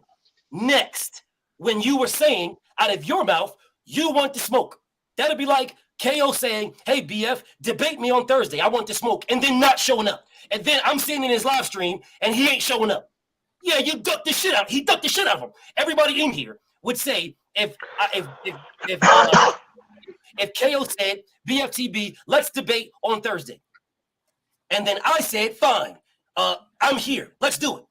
And then KO says nothing to me. Nothing. He don't say a damn word. I'm all in the chat. I'm saying anything. He ain't saying nothing to me. I'm saying what? Oh, all these victories you got over all these niggas ain't shit. Y'all, this is Mickey Mouse victories. I'm saying all this shit in the comments and he ain't saying nothing. What else is that but a duck? I'm undisputed. Bro, you saw a pattern, a history with Tyson Fury postponing. You hear Bob Arum himself saying that he wanted Devin to fight one of those dudes, Lomachenko. And then the only reason why Devin didn't fight Lomachenko is because Lomachenko is fighting this dude, Jermaine Jackson, this weekend. That's the only reason why he didn't fight Lomachenko. Or else he would have fought Lomachenko, and the fight with George Kambosos would have been postponed anyway, because that's what Bob Arum wanted. That's what he wanted. And Devin wanted it. It's not just what Bob Arum wanted, because Bob can want what he wants, all he wants. But Devin wanted it too. So with Tank Davis saying, "Oh, listen, I'm no longer with my promoter. You know, I ain't signed to nobody, blah, blah, blah. If you're not with your promoter and you're not signed to nobody and you call for Devin Haney, and when Devin Haney answers the fucking door, you knock on the door for Devin and he answers the door and you turn around and walk the fuck off and act like ain't nobody see you. Like don't nobody see you walking back to the street. Nobody sees Tank walking away. Nobody sees you. You knocked in the door like you wanted all the smoke. I just so happened to be. This nigga went to somebody's house. He went to Devin's house thinking the nigga wasn't there. Knocking on the door, beating, oh, you win your fight. You win, I'll fight you next. Devin opened the door. The nigga turned around and walked the fuck off. That is a duck. It's a blatant duck. Blatant duck. But again, my man's right here will be like, oh no, that we all know that Bob Arum couldn't do this, and I mean Bob Arum wanted this, and Bob Arum gets what he wants. We all know this. We don't know shit. We all don't know anything because Bob Arum wanted Tyson Fury and Anthony Joshua, and Bob Arum didn't get it. So we all don't know anything, but we do know what they say. And Bob Arum said that I want Lomachenko and Devin, or Loma versus one of those guys, and the winner fights George Kambosos. We will pay this man some step aside or blah, blah, blah. That is what he wanted. All right? That's what he wanted. And Devin wanted what he wanted. Facts. And supposedly, Gervonta Tank Davis wanted what Devin wanted until he won. And then when Devin won, all of a sudden, we have still yet to hear nothing from Tank Davis. Still, to this day, still nothing. Nothing about what he said. Nothing about the fact that this man said, well, you win your fight, Devin Haney, I want you next. You win your fight. If you win your fight, I want you. We have heard zero rebuttal for that. Zero. Nothing at all. This man is fighting a man at Duck Devin at a catch weight. But yet y'all told me, oh man, he can't fight him. Oh, he's at 130. Tank gonna want the belts. When did Tank want the belts? When? Because the last I checked, he has the belt that nobody wants. A damn a regular belt. A WBA regular. It's not even a real belt. That's the belt he has. The last I checked. So if we're talking, oh, Tank he wants to, because niggas telling me he wants the belt. No, he didn't. He has a belt right now at WBA. So if he's got the WBA, why not get the other ones? Because the man said, I've heard him say it. That's more sanctioning fees. So if it's more sanctioning fees, why do you have that one? Get rid of that one too. What's the purpose of that one? But again, what Devin did, Devin went to the WBA and said, hey, I'm the super. You are the WBA regular. I mean, Tank's the regular. Hey, Gilberto Mendoza, whatever your name is, force the unification. Gilberto Mendoza said, facts. He said, I was informed by Tank's team that if those guys, if you do this, they will go a different route. Facts. A different route includes dropping the WBA regular, fighting some whatever, like Ryan Garcia for nothing, where Ryan Garcia himself is saying the belts don't matter. He's saying that himself. So dropping WBA, which I don't even know why he has in the first place. 2 minutes. 2 minutes. But still, dropping the belt, again, which includes ducking Devin, going a different route to fight Ryan Garcia, includes ducking Devin, or everything he's doing includes ducking Devin. Because if he wanted to be the man, not just what we believe, but what we know on paper, then he will be eagerly and aggressively going after that unification between those WBA belts. But he is not. He is fighting at a catchweight, a closer catchweight to the 140 that y'all said Devin can't go to fight Tank. But yet he's going there to fight Ryan. Make it make sense. That is a blatant duck. Blatant. Tom. All right. Man, okay. All right, KO, you got to shoot your shot, baby. Come on. Man, look here, bro. What BF, so basically, because Tank Davis said, if you win, I want to fight you next. And he got quiet and didn't say anything to Devin Haney after that shit. It's a duck. That's basically the case that my brother BFTB was making, that Devin was willing to drop all his belts to fight Tank Davis, that Devin could have made the fight, that Bob Arum, that even Loma ducked Devin Haney because Bob Arum wanted to make this fight with Devin and Loma and that the only reason he was fighting Kambosos was because that Lomachenko wanted this tune-up with Jamaine Ortiz. Basically, the only reason that Devin Haney ain't fighting Tank or Loma is because they ducked him. That's basically the gist of it. And I got a lot more points written down, but I'll get to those in my rebuttal. Like, I just want to bring something to everyone's attention that was not said. I want to bring something to everyone's attention that no one talks about. BF is really good with you guys with the coulda, woulda, shouldas, and the hypotheticals and all that shit. But y'all know what actually happened? You know why Tank actually didn't pursue the fight? Because there was this guy, George Kambosos Jr., that had a goddamn rematch clause, bruh. He activated his rematch clause to fight Devin Haney. So it didn't matter what Tank wanted. It didn't matter what Devin wanted. It didn't matter what motherfucking Bob Arum wanted. All that mattered was that George Kambosos activated his goddamn rematch clause. How can you duck a fighter who is not fucking available to fight? How does that shit work, bro? And forget, oh, he would have did this. He would have did that. What did he actually do, bro? Did they pay Kambosos step aside money? Did he drop those goddamn belts? Did Bob Arum make the Loma fight? No, because Kambosos was unwilling to step aside, bro.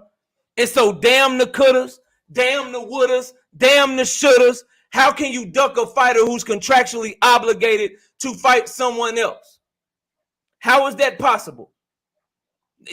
It baffles me the level that people go through to try to make Devin Haney look like nobody won't smoke with him, nobody won't duck, nobody won't no fades with him. But what they won't bring up to you, what you never hear them say, is that Devin Haney be out this bitch straight capping, bro. All the goddamn time over these fights, him and Bill. I'm very interested because my brother, the BFTB, told me that Devin Haney went to the WBA and that Devin Haney tried to become Tank's mandatory and he was told that Tank would go a different route. That's what he just said. I dare my brother to tell me who said it because I suspect who told him that. It rhymes with drill drainy, trill caney. I bet you that's who told him that. And if it is, bro, I hope that you are smart enough not to say it.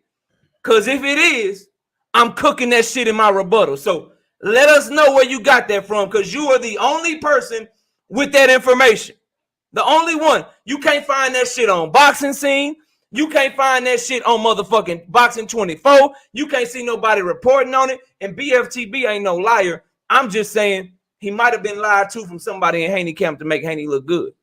That's all I'm saying. You know what I'm saying? Like I want to know where that information come from. So at the end of the day, if now we're calling people ducks because they are smart enough to say, if you win, I won't fight you next. George Kambosos comes out after Tank Davis says that. And George Kambosos says, yo, I want my rematch. I'm activating my motherfucking rematch clause.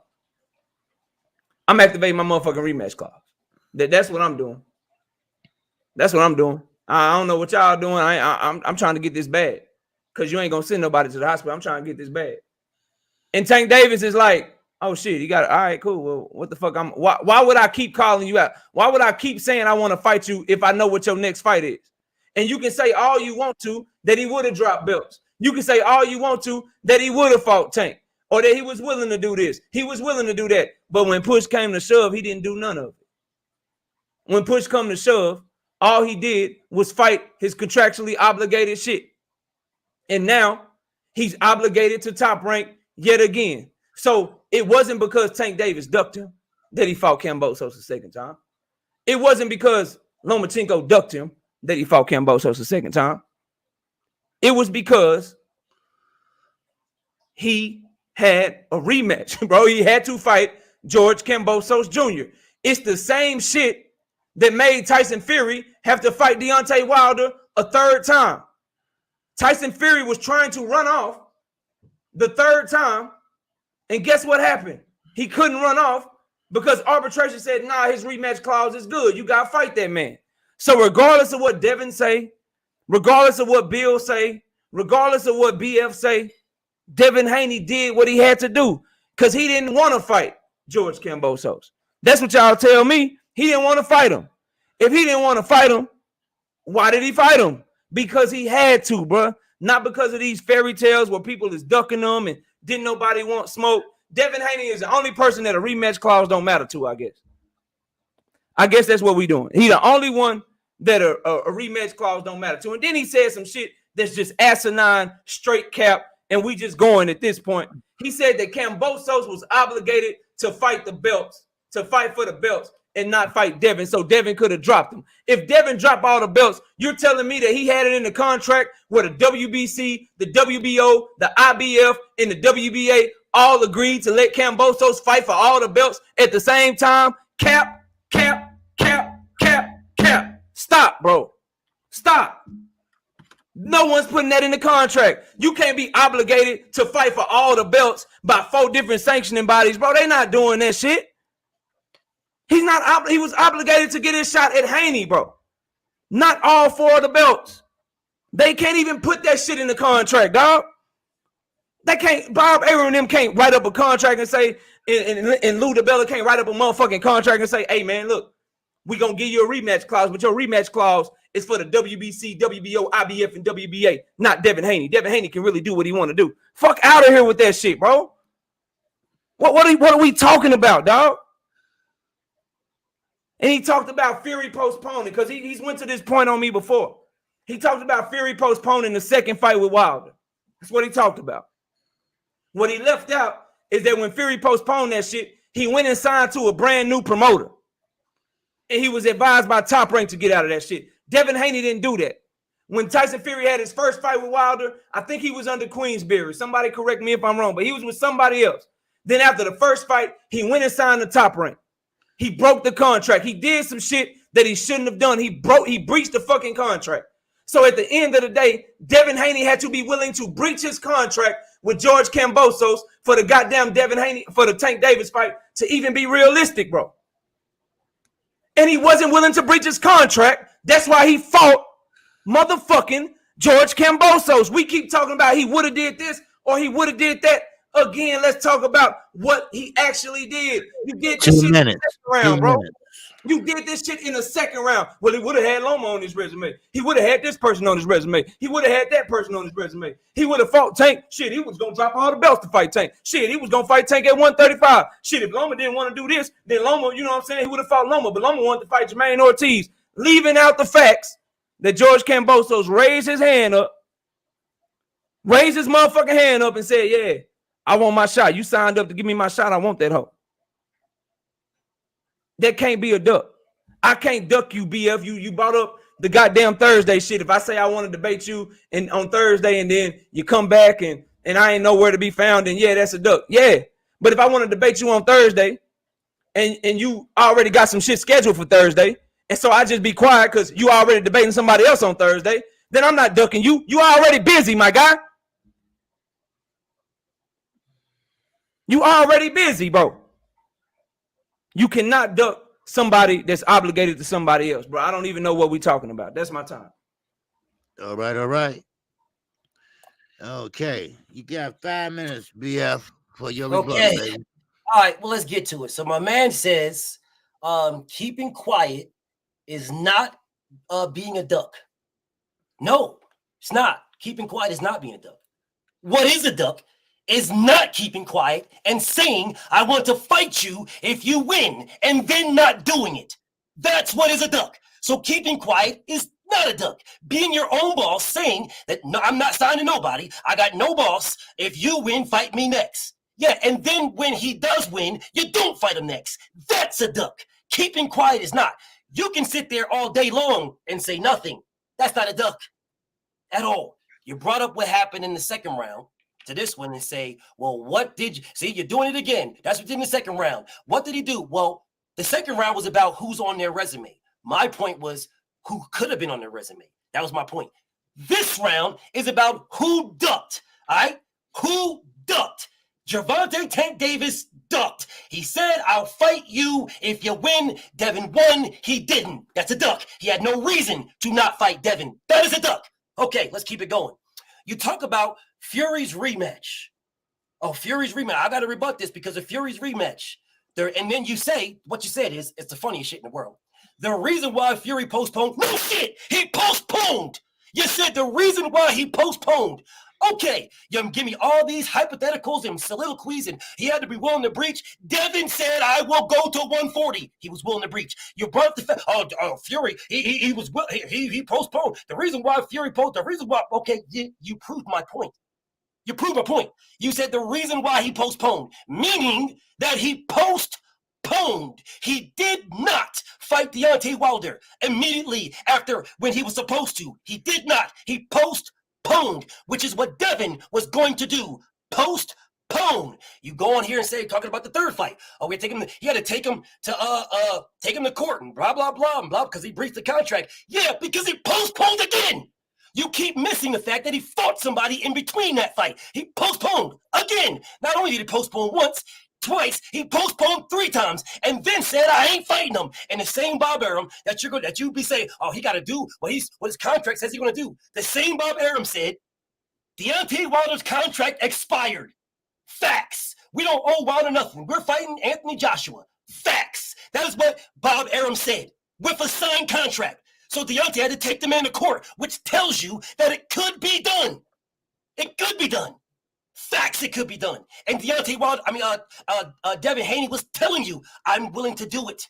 I'm willing to do it. So he brings up the fact that George Kambosos activated his mandatory, but he does not bring up the fact that George Kambosos activated his mandatory after Vasiliy Lomachenko went to the Jamaine Ortiz route, after Gervonta Tank Davis went somewhere else. Those are facts. He did not just activate it immediately out the gate. He activated later on. 2 minutes. Okay, so let's keep going. So then he talks about throwing the belts away. Yeah, Devin Haney can't do that. Devin Haney, he's contractually obligated. He got to fight. But people forget there was a fight for Kambosos. Fight for Devin was in the contract, but they forget that Sergey Lipinets fight for the winner of Terrence Crawford and Ndongo. They forget about that. But I don't see anybody saying, "Oh man, Budrick, Terrence Crawford, man, Terrence Crawford, he's supposed to fight Sergey Lipinets, man. He got to fight Sergey." I don't see that. Terrence Crawford threw away the belts just fine. Threw them away just fine. He had no problem taking all them shits and throwing them in the trash. And freaking what's the name? Sergey Lipinets ended up fighting for the vacant belt. I don't remember anybody telling me, no, because Sergey Lipinets was contractually obligated to fight the winner. Facts. Contractually obligated to fight the winner. So I don't see anybody saying, "Oh, no, Terrence Crawford, you can't go to 147. You can't do that. You got to fight Sergey Lipinets. You can't." I don't remember that. He threw them away just fine. He took every last one of them belts and threw them in the garbage just fine. He had no problem bouncing. I don't care if it was out of a different weight class. I don't care. It was still a contract that he had to fulfill, and he threw it in trash. I ain't fighting this guy. I ain't fighting Sergey Lipinets when Sergey Lipinets was contractually obligated to fight the winner. Facts. But past all that, the bottom line is this man is trying to tell me that Gervonta Tank Davis is not a man of his word. When the man said, "I'm fighting you next," he wants everybody to put the blame on Devin. Let's put the blame on Devin because Devin had to do what Bob Arum says. Well, I just refuted that. He refuted it himself when he said Fury postponed. That tells you right there that that's not the case. Okay. So, time. So what? Time. You said time? Yep. Damn, I wanted to hit him again. You punching too goddamn hard, nigga. Let me go, goddamn. Hey, it's my turn to punch, goddamn it. All right. You went first. I mean, you went first. You went first. Yeah, it's my turn, bro. You went first. Good luck, my nigga. Good luck. This easy work. You about to take this L tonight, bro. All right. This shit easy. All right. Let me know on here, it. KQ. All right, you got 5 on it, baby. Go ahead. All right, bet. So, first of all, I know BF knows it, but maybe I got him shook, rattled, and shit where, you know what I'm saying, he kind of misspeaking a little bit. Kambosos didn't activate no mandatory. He wasn't nobody mandatory. I don't know what he did his mandatory. No, it was a rematch clause, my brother. Not a mandatory. But he said Tank was a duck. He opened up. He said, if you say you want to fight somebody, but then you don't fight them next, that is a duck. Acting as if Kambosos activating his rematch clause didn't exist, but it did. So how am I ducking you if I say you want to fight? I want to fight you next if you win, but then somebody else who got a rematch say, "Yo, I'm going to activate my rematch clause." So how am I ducking you? He also said that Kambosos activated his rematch clause after the Loma shit. But I would ask everybody to go to the Showbox card where Lou DiBella was inducted into the Boxing Hall of Fame. That Showbox card was a week after the Devin Haney-George Kambosos fight, when George Kambosos just lost. Lou DiBella, who is George Kambosos' manager and promoter, a week after losing to Devin Haney, said that Kambosos is going to take his rematch. Yeah, he said that shit a week later. They already said that they was doing that shit a week later. So miss me with that shit, bro. Go look it up. Furthermore,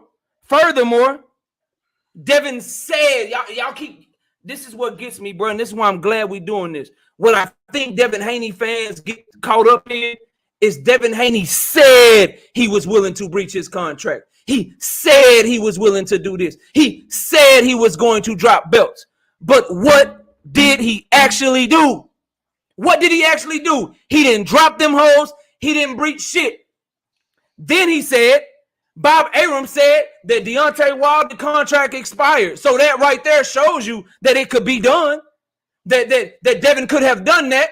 How does that show you that it could be done when after Bob Arum said all of that shit, what did Tyson Fury end up having to do? Did he fight Anthony Joshua? Did he do what Bob Arum said that he was going to? Because, yeah, Bob Arum talked a good game. He did say that shit, BF. He said, hey, we ain't got to do that. We can go fight Anthony Joshua. That contract is expired. But when it came time, what did he have to do? What did he have to do? He had to fight Deontay Wilder. So miss me with that shit. That didn't show that he somehow could do the shit with Devin Haney. That showed that he can do all this talking. That Bob Arum can do all this barking. But at the end of the day, that George Kambosos shit was iron fucking clad, bro. Because that's what he ended up doing. He said he had no reason to fight Devin next. That's what he said. Tank Davis had no reason to not fight Devin. Why do we have to sit up here and cap, bro, and act like somebody having a rematch clause means absolutely nothing? The same people that was saying that Tyson Fury need to honor his shit with Deontay Wilder are telling me that Devin Haney should breach his shit. The fuck are y'all talking about to me, bro? He couldn't and he didn't. All of that shit that we talking about, what actually happened? The rematch clause was enacted and the man fought Kambosos because Kambosos wanted that fight. This shit is over. That's my time. I'm done. Peace out.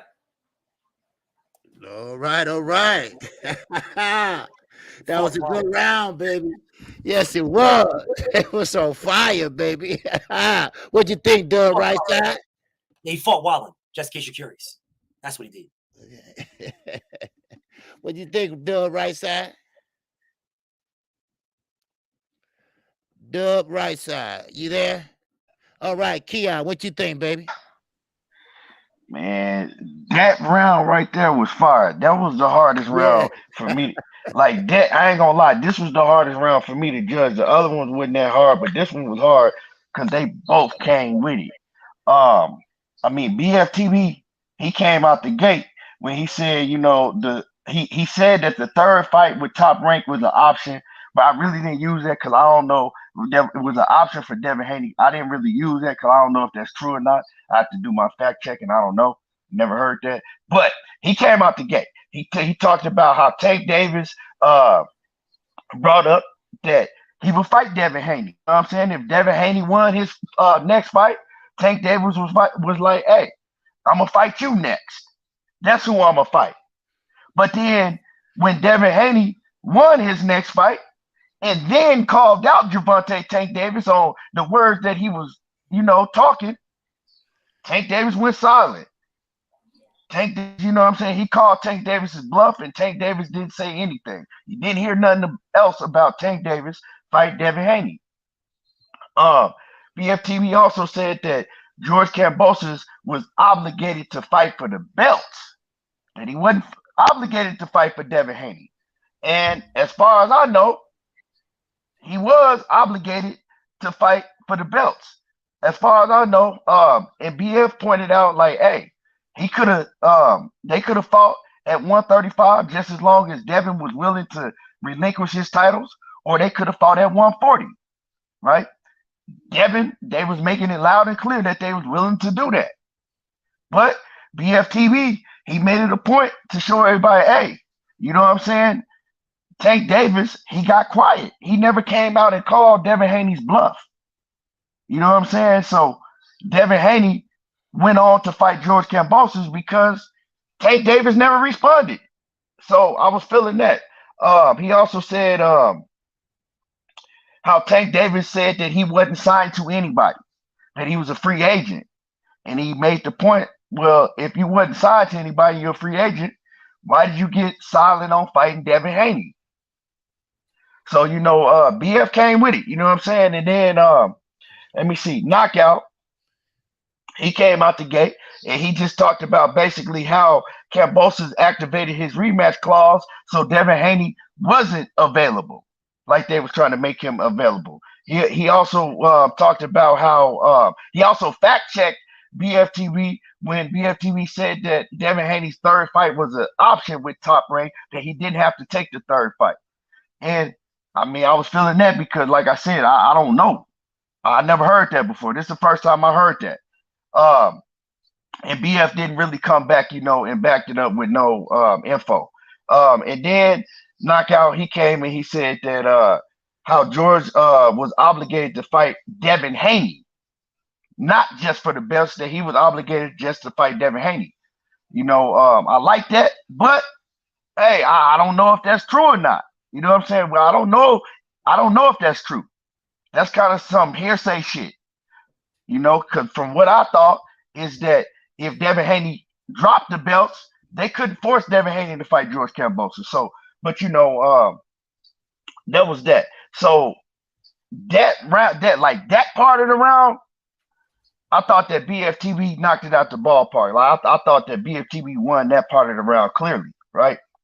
And I'm not gonna get into the rebuttal, but the rebuttal was clear cut and dry to me. The rebuttal, Knockout came with the rebuttal. Like he rebutted everything that BFTV brought up. You know what I'm saying? And BFTV, his rebuttal wasn't on Knockout's level.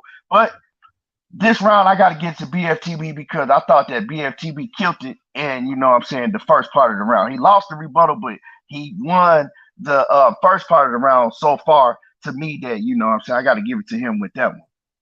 So I give it to BFTV that round. All right. The right side, you there? Let me get in on that. Go ahead, Cal. Go ahead.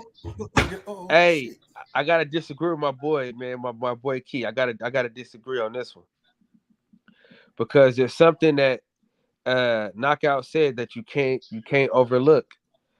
My dog said, my boy BFTB was talking about how Tyson Fury postponed and didn't want to fight, but he still ended up having to fight Deontay Wilder.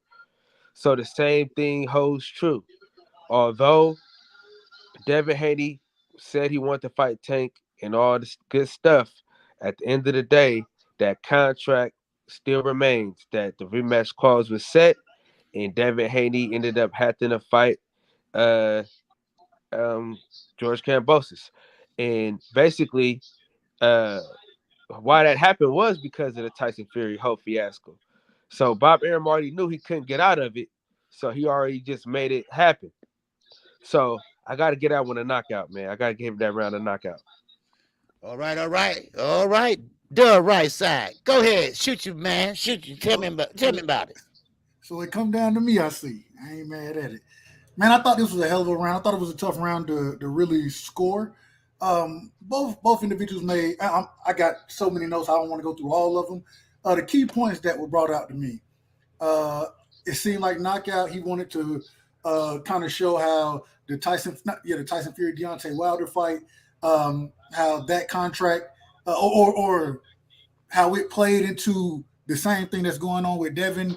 And then BF, he kind of rebutted that by saying, one thing you're not saying is he postponed, which I agree with. The other thing, man, and it was so many different nuances that both individuals brought up. I gotta say, man, I scored this round for knockout. The reason I scored it for knockout is because at the end of the day, I thought he had the better rebuttal, and I thought BF he came out the hardest in that in the first round. One thing I was missing, I was looking for BF to say one thing, man. I was looking for you to really to say one thing. I think that could have swayed my opinion. If you would have sat there and said, "Damn it, Tank said it this time," we ain't heard him say nothing else. And then he the A side, he can send the contract. Bob Arum already told us. Bob Arum already told us that he would be willing to make a fight, especially when Devin was in Australia. He said he would be willing to make a fight between Tank and Kambosos. And I felt like, man, if you would have hit that point, I would have said, "Damn it, that's it right there." All he had to do was go and try to make that fight over there at Top Rank. And we see he clearly hasn't done that. He clearly has been on the side of the promotion or of his promoter. He tells us he's not under contract, but he still seems to be under contract.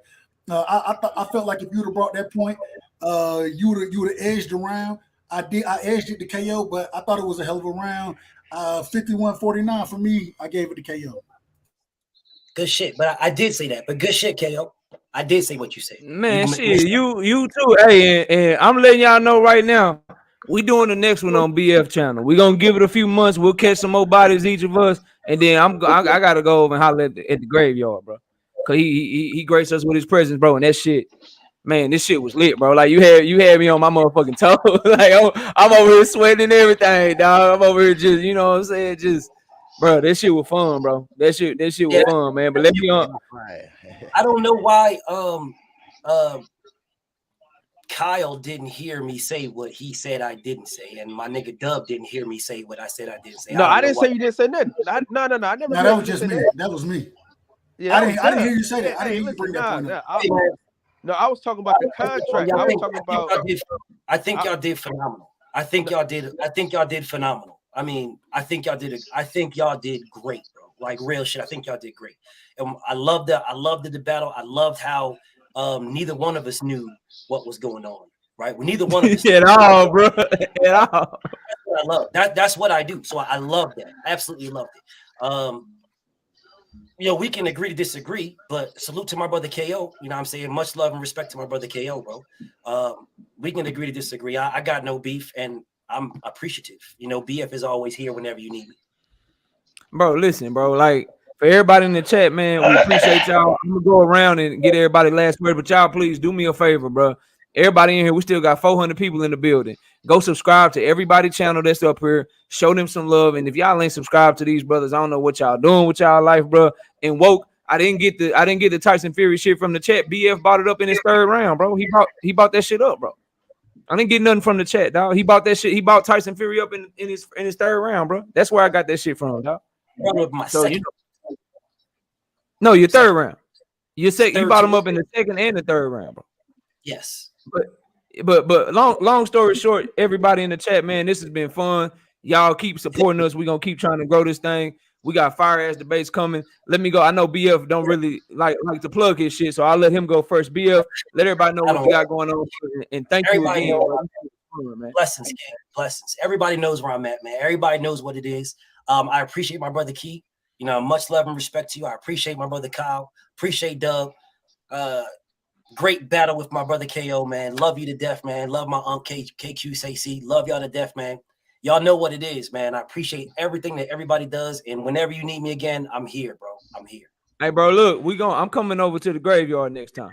Like we gonna do something. We gonna do something over there. Yeah, but I just want to pull up over there, bro, because you always pull up over here. So we don't disagree on much. So the next time we disagree on something, we gonna get it popping for the people, man. But we gonna get it popping over there. I'm gonna come do shit over on your platform, man, because you know how much love I got for you, bro. So thank you, man. Enjoy the rest of your night, bro, and I appreciate you, dog. Peace. All right, bro. Peace. All right, let me catch these super chats and I'll get y'all last word. Shout out to Stay Dangerous Boxing with the $2 in super chat. Shout out to Jason. I didn't even read what he said. My bad, Stay Dangerous. Hold on. Goddamn. He says one thing was missed is Fury fought 2 times in between the first and second fight. I was ready for that though. I was hoping it would come up. Jason with the $2 super chat says 2-1 BFKO. You nice, my guy, but draw at best. I ain't mad at that, Jason. I ain't mad at that, bro. But I appreciate the love, bro. Let's go to Kyle. Kyle, first of all, get something to cool your goddamn phone down, okay? Bro, get something to cool your goddamn phone down.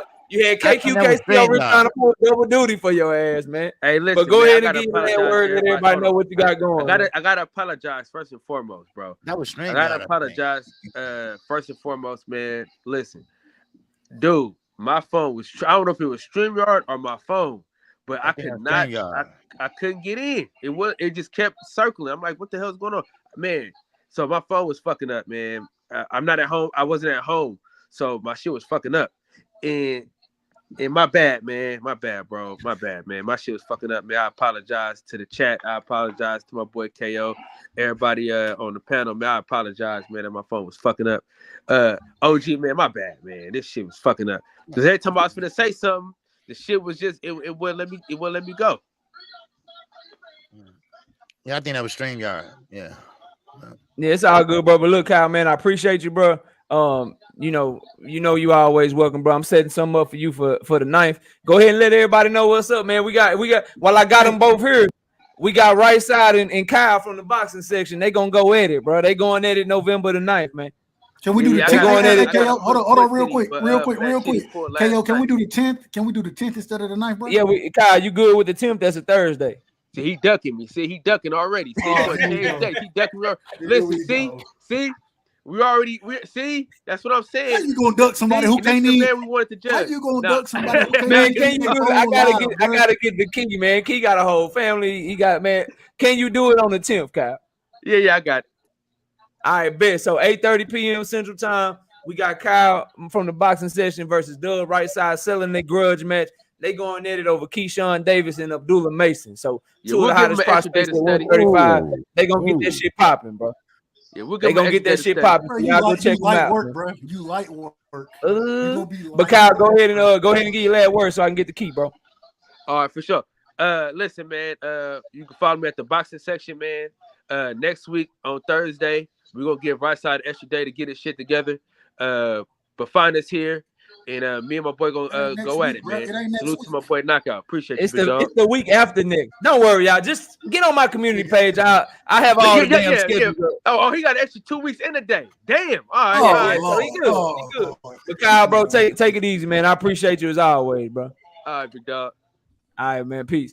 My brother Keith from Everything Boxing, bro. Go ahead and give it your last word. Let everybody know what's popping, man. Man, y'all did y'all thing. Salute to both of y'all, man. Hell of a debate, man. That shit ain't easy judging the debate when you really, really lock in. You know, you got to take notes. You got to listen to what each contestant is saying, you know, and be able to tell why you voted for who you voted for. But, you know, y'all both did y'all thing, man. Congratulations. And, yeah, that's it, man. That's it. Like I said, I enjoyed it. I'm going to have to come on here and moderate one of these things. Yeah, already, bro. I got you, man. Look, I appreciate you, bro. Enjoy your night, man, with the fam, and I'll catch you next time, bro. I'll see you tomorrow on your show. Already. All right, peace, bro. Shout out to Woke with the $2 in super chat. He said, yo, KO paid the judges. Sources say. Damn. That's messed up. And shout out to Coach from Glove Up Boxing and More. He says, Kyle, you are fired. Damn. They trying to get it, Kyle, bad. Shout out to KQKC. KQ, my OG. Let them know where to find you, homie. Man. Let them know what you got going, bro. Oh, man. Hey, man, you did your thing tonight, man. Yes, sir, man. You was on fire, man, especially that second round, man. I said, man, look at this nigga. I had to, bro. I had that man go, bro. That man nasty with that shit, bro. Man, sometimes, you know, it takes a good debater to bring out the best out of the other debater. And that's what it is. You know, I never seen you go at it like that before, you know. So, man, I'm proud to say, you know, hey, I appreciate you being my partner on Sundays, man. So Yeah. we We had it. Hey, we got so much to talk about this Sunday, man. Let them know what fights you calling. You gonna be busy all day Saturday, man. Let everybody know what you got going, man. Man, I'm calling everything Saturday again. So all right. So we have the Saturday open panel tomorrow. Besides Saturday morning, since Katie Taylor fight would be earlier, since she's over in the UK. But I will be calling those fights and top rank card. So I'm KQKC Boxing Network. You can find me right here on YouTube every morning at 11 a.m. Central Time. Come on, right after 78 Sports TV. All right, and I appreciate you, man. All right, it was fun, and man, it was a great debate. One of the best debates you had so far. All right. Appreciate that, OG, man. You enjoy your night, man. Thanks for pulling double duty and coming live with me tonight, bro. You are my OG. You know how I feel about you, man. You called me in, told me you wanted to co-host with me, and you didn't even have to do that shit, man. You could have picked anybody, I'm sure. And so I'm just happy that we got that shit going, man. And we ain't gonna stop. Y'all come check us out every Sunday morning. We cooking and we going hard, and the chemistry is great. The show is getting better. If you want to know what's going down, you got to check out me and my OG KQKC, and then check him out every day, like you said, at 11 a.m. Central Time. OG, I'll let you get to it, man. Enjoy the rest of your night, and I'll see you doing your show tomorrow, man. Okay. All right. Peace. All right. Everybody have a good night, y'all, in the chat. All right. All right, right side. Give your last word, man. Let everybody know what's popping, bro. I got to tell you one thing, man. I got to tell you. What's that, bro? I think you cheated in the debate, man. I think you cheated. When you came up and said, I don't want that question right there. I don't want that one. I said, no, you can't do that. You can't say you're taking We have to agree on the question. Why? Listen, bro, why would I? Because I can't change people's perception, bro. Like something. So that Devin Haney, people in boxing, y'all consider the boogeyman when somebody just talk a lot, bro.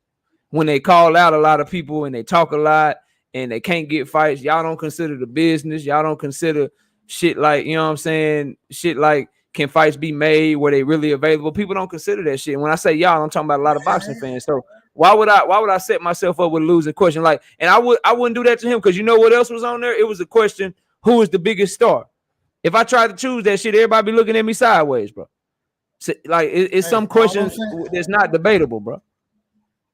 If we gonna sit there and say you taking questions, and although I agree, the boogeyman question was hard as hell to defend. Hey, I'll pick. Hey, let them ride with it. But it is what it is. Listen, man, I know you mad because you tired of watching Devin Haney take L's on this channel, bro. I know, but you can have this same smoke. You can have it too. You can get it again if you want. Get through Kyle, you know what I'm saying? Beat you one more, and then you can always come back around, right side. You can always come back around.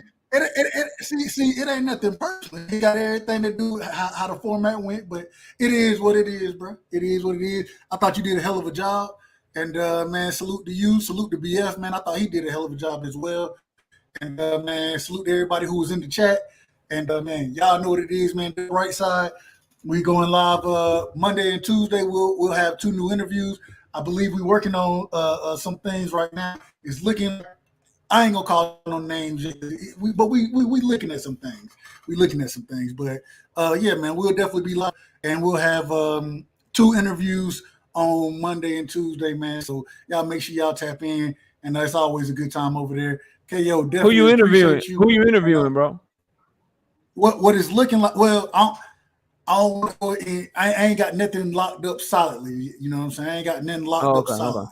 So I don't want to say names just yet, but hopefully by tomorrow, the people they'll be able to verify that they'll be on the phone. So, but as soon hey man, y'all go sub to the channel.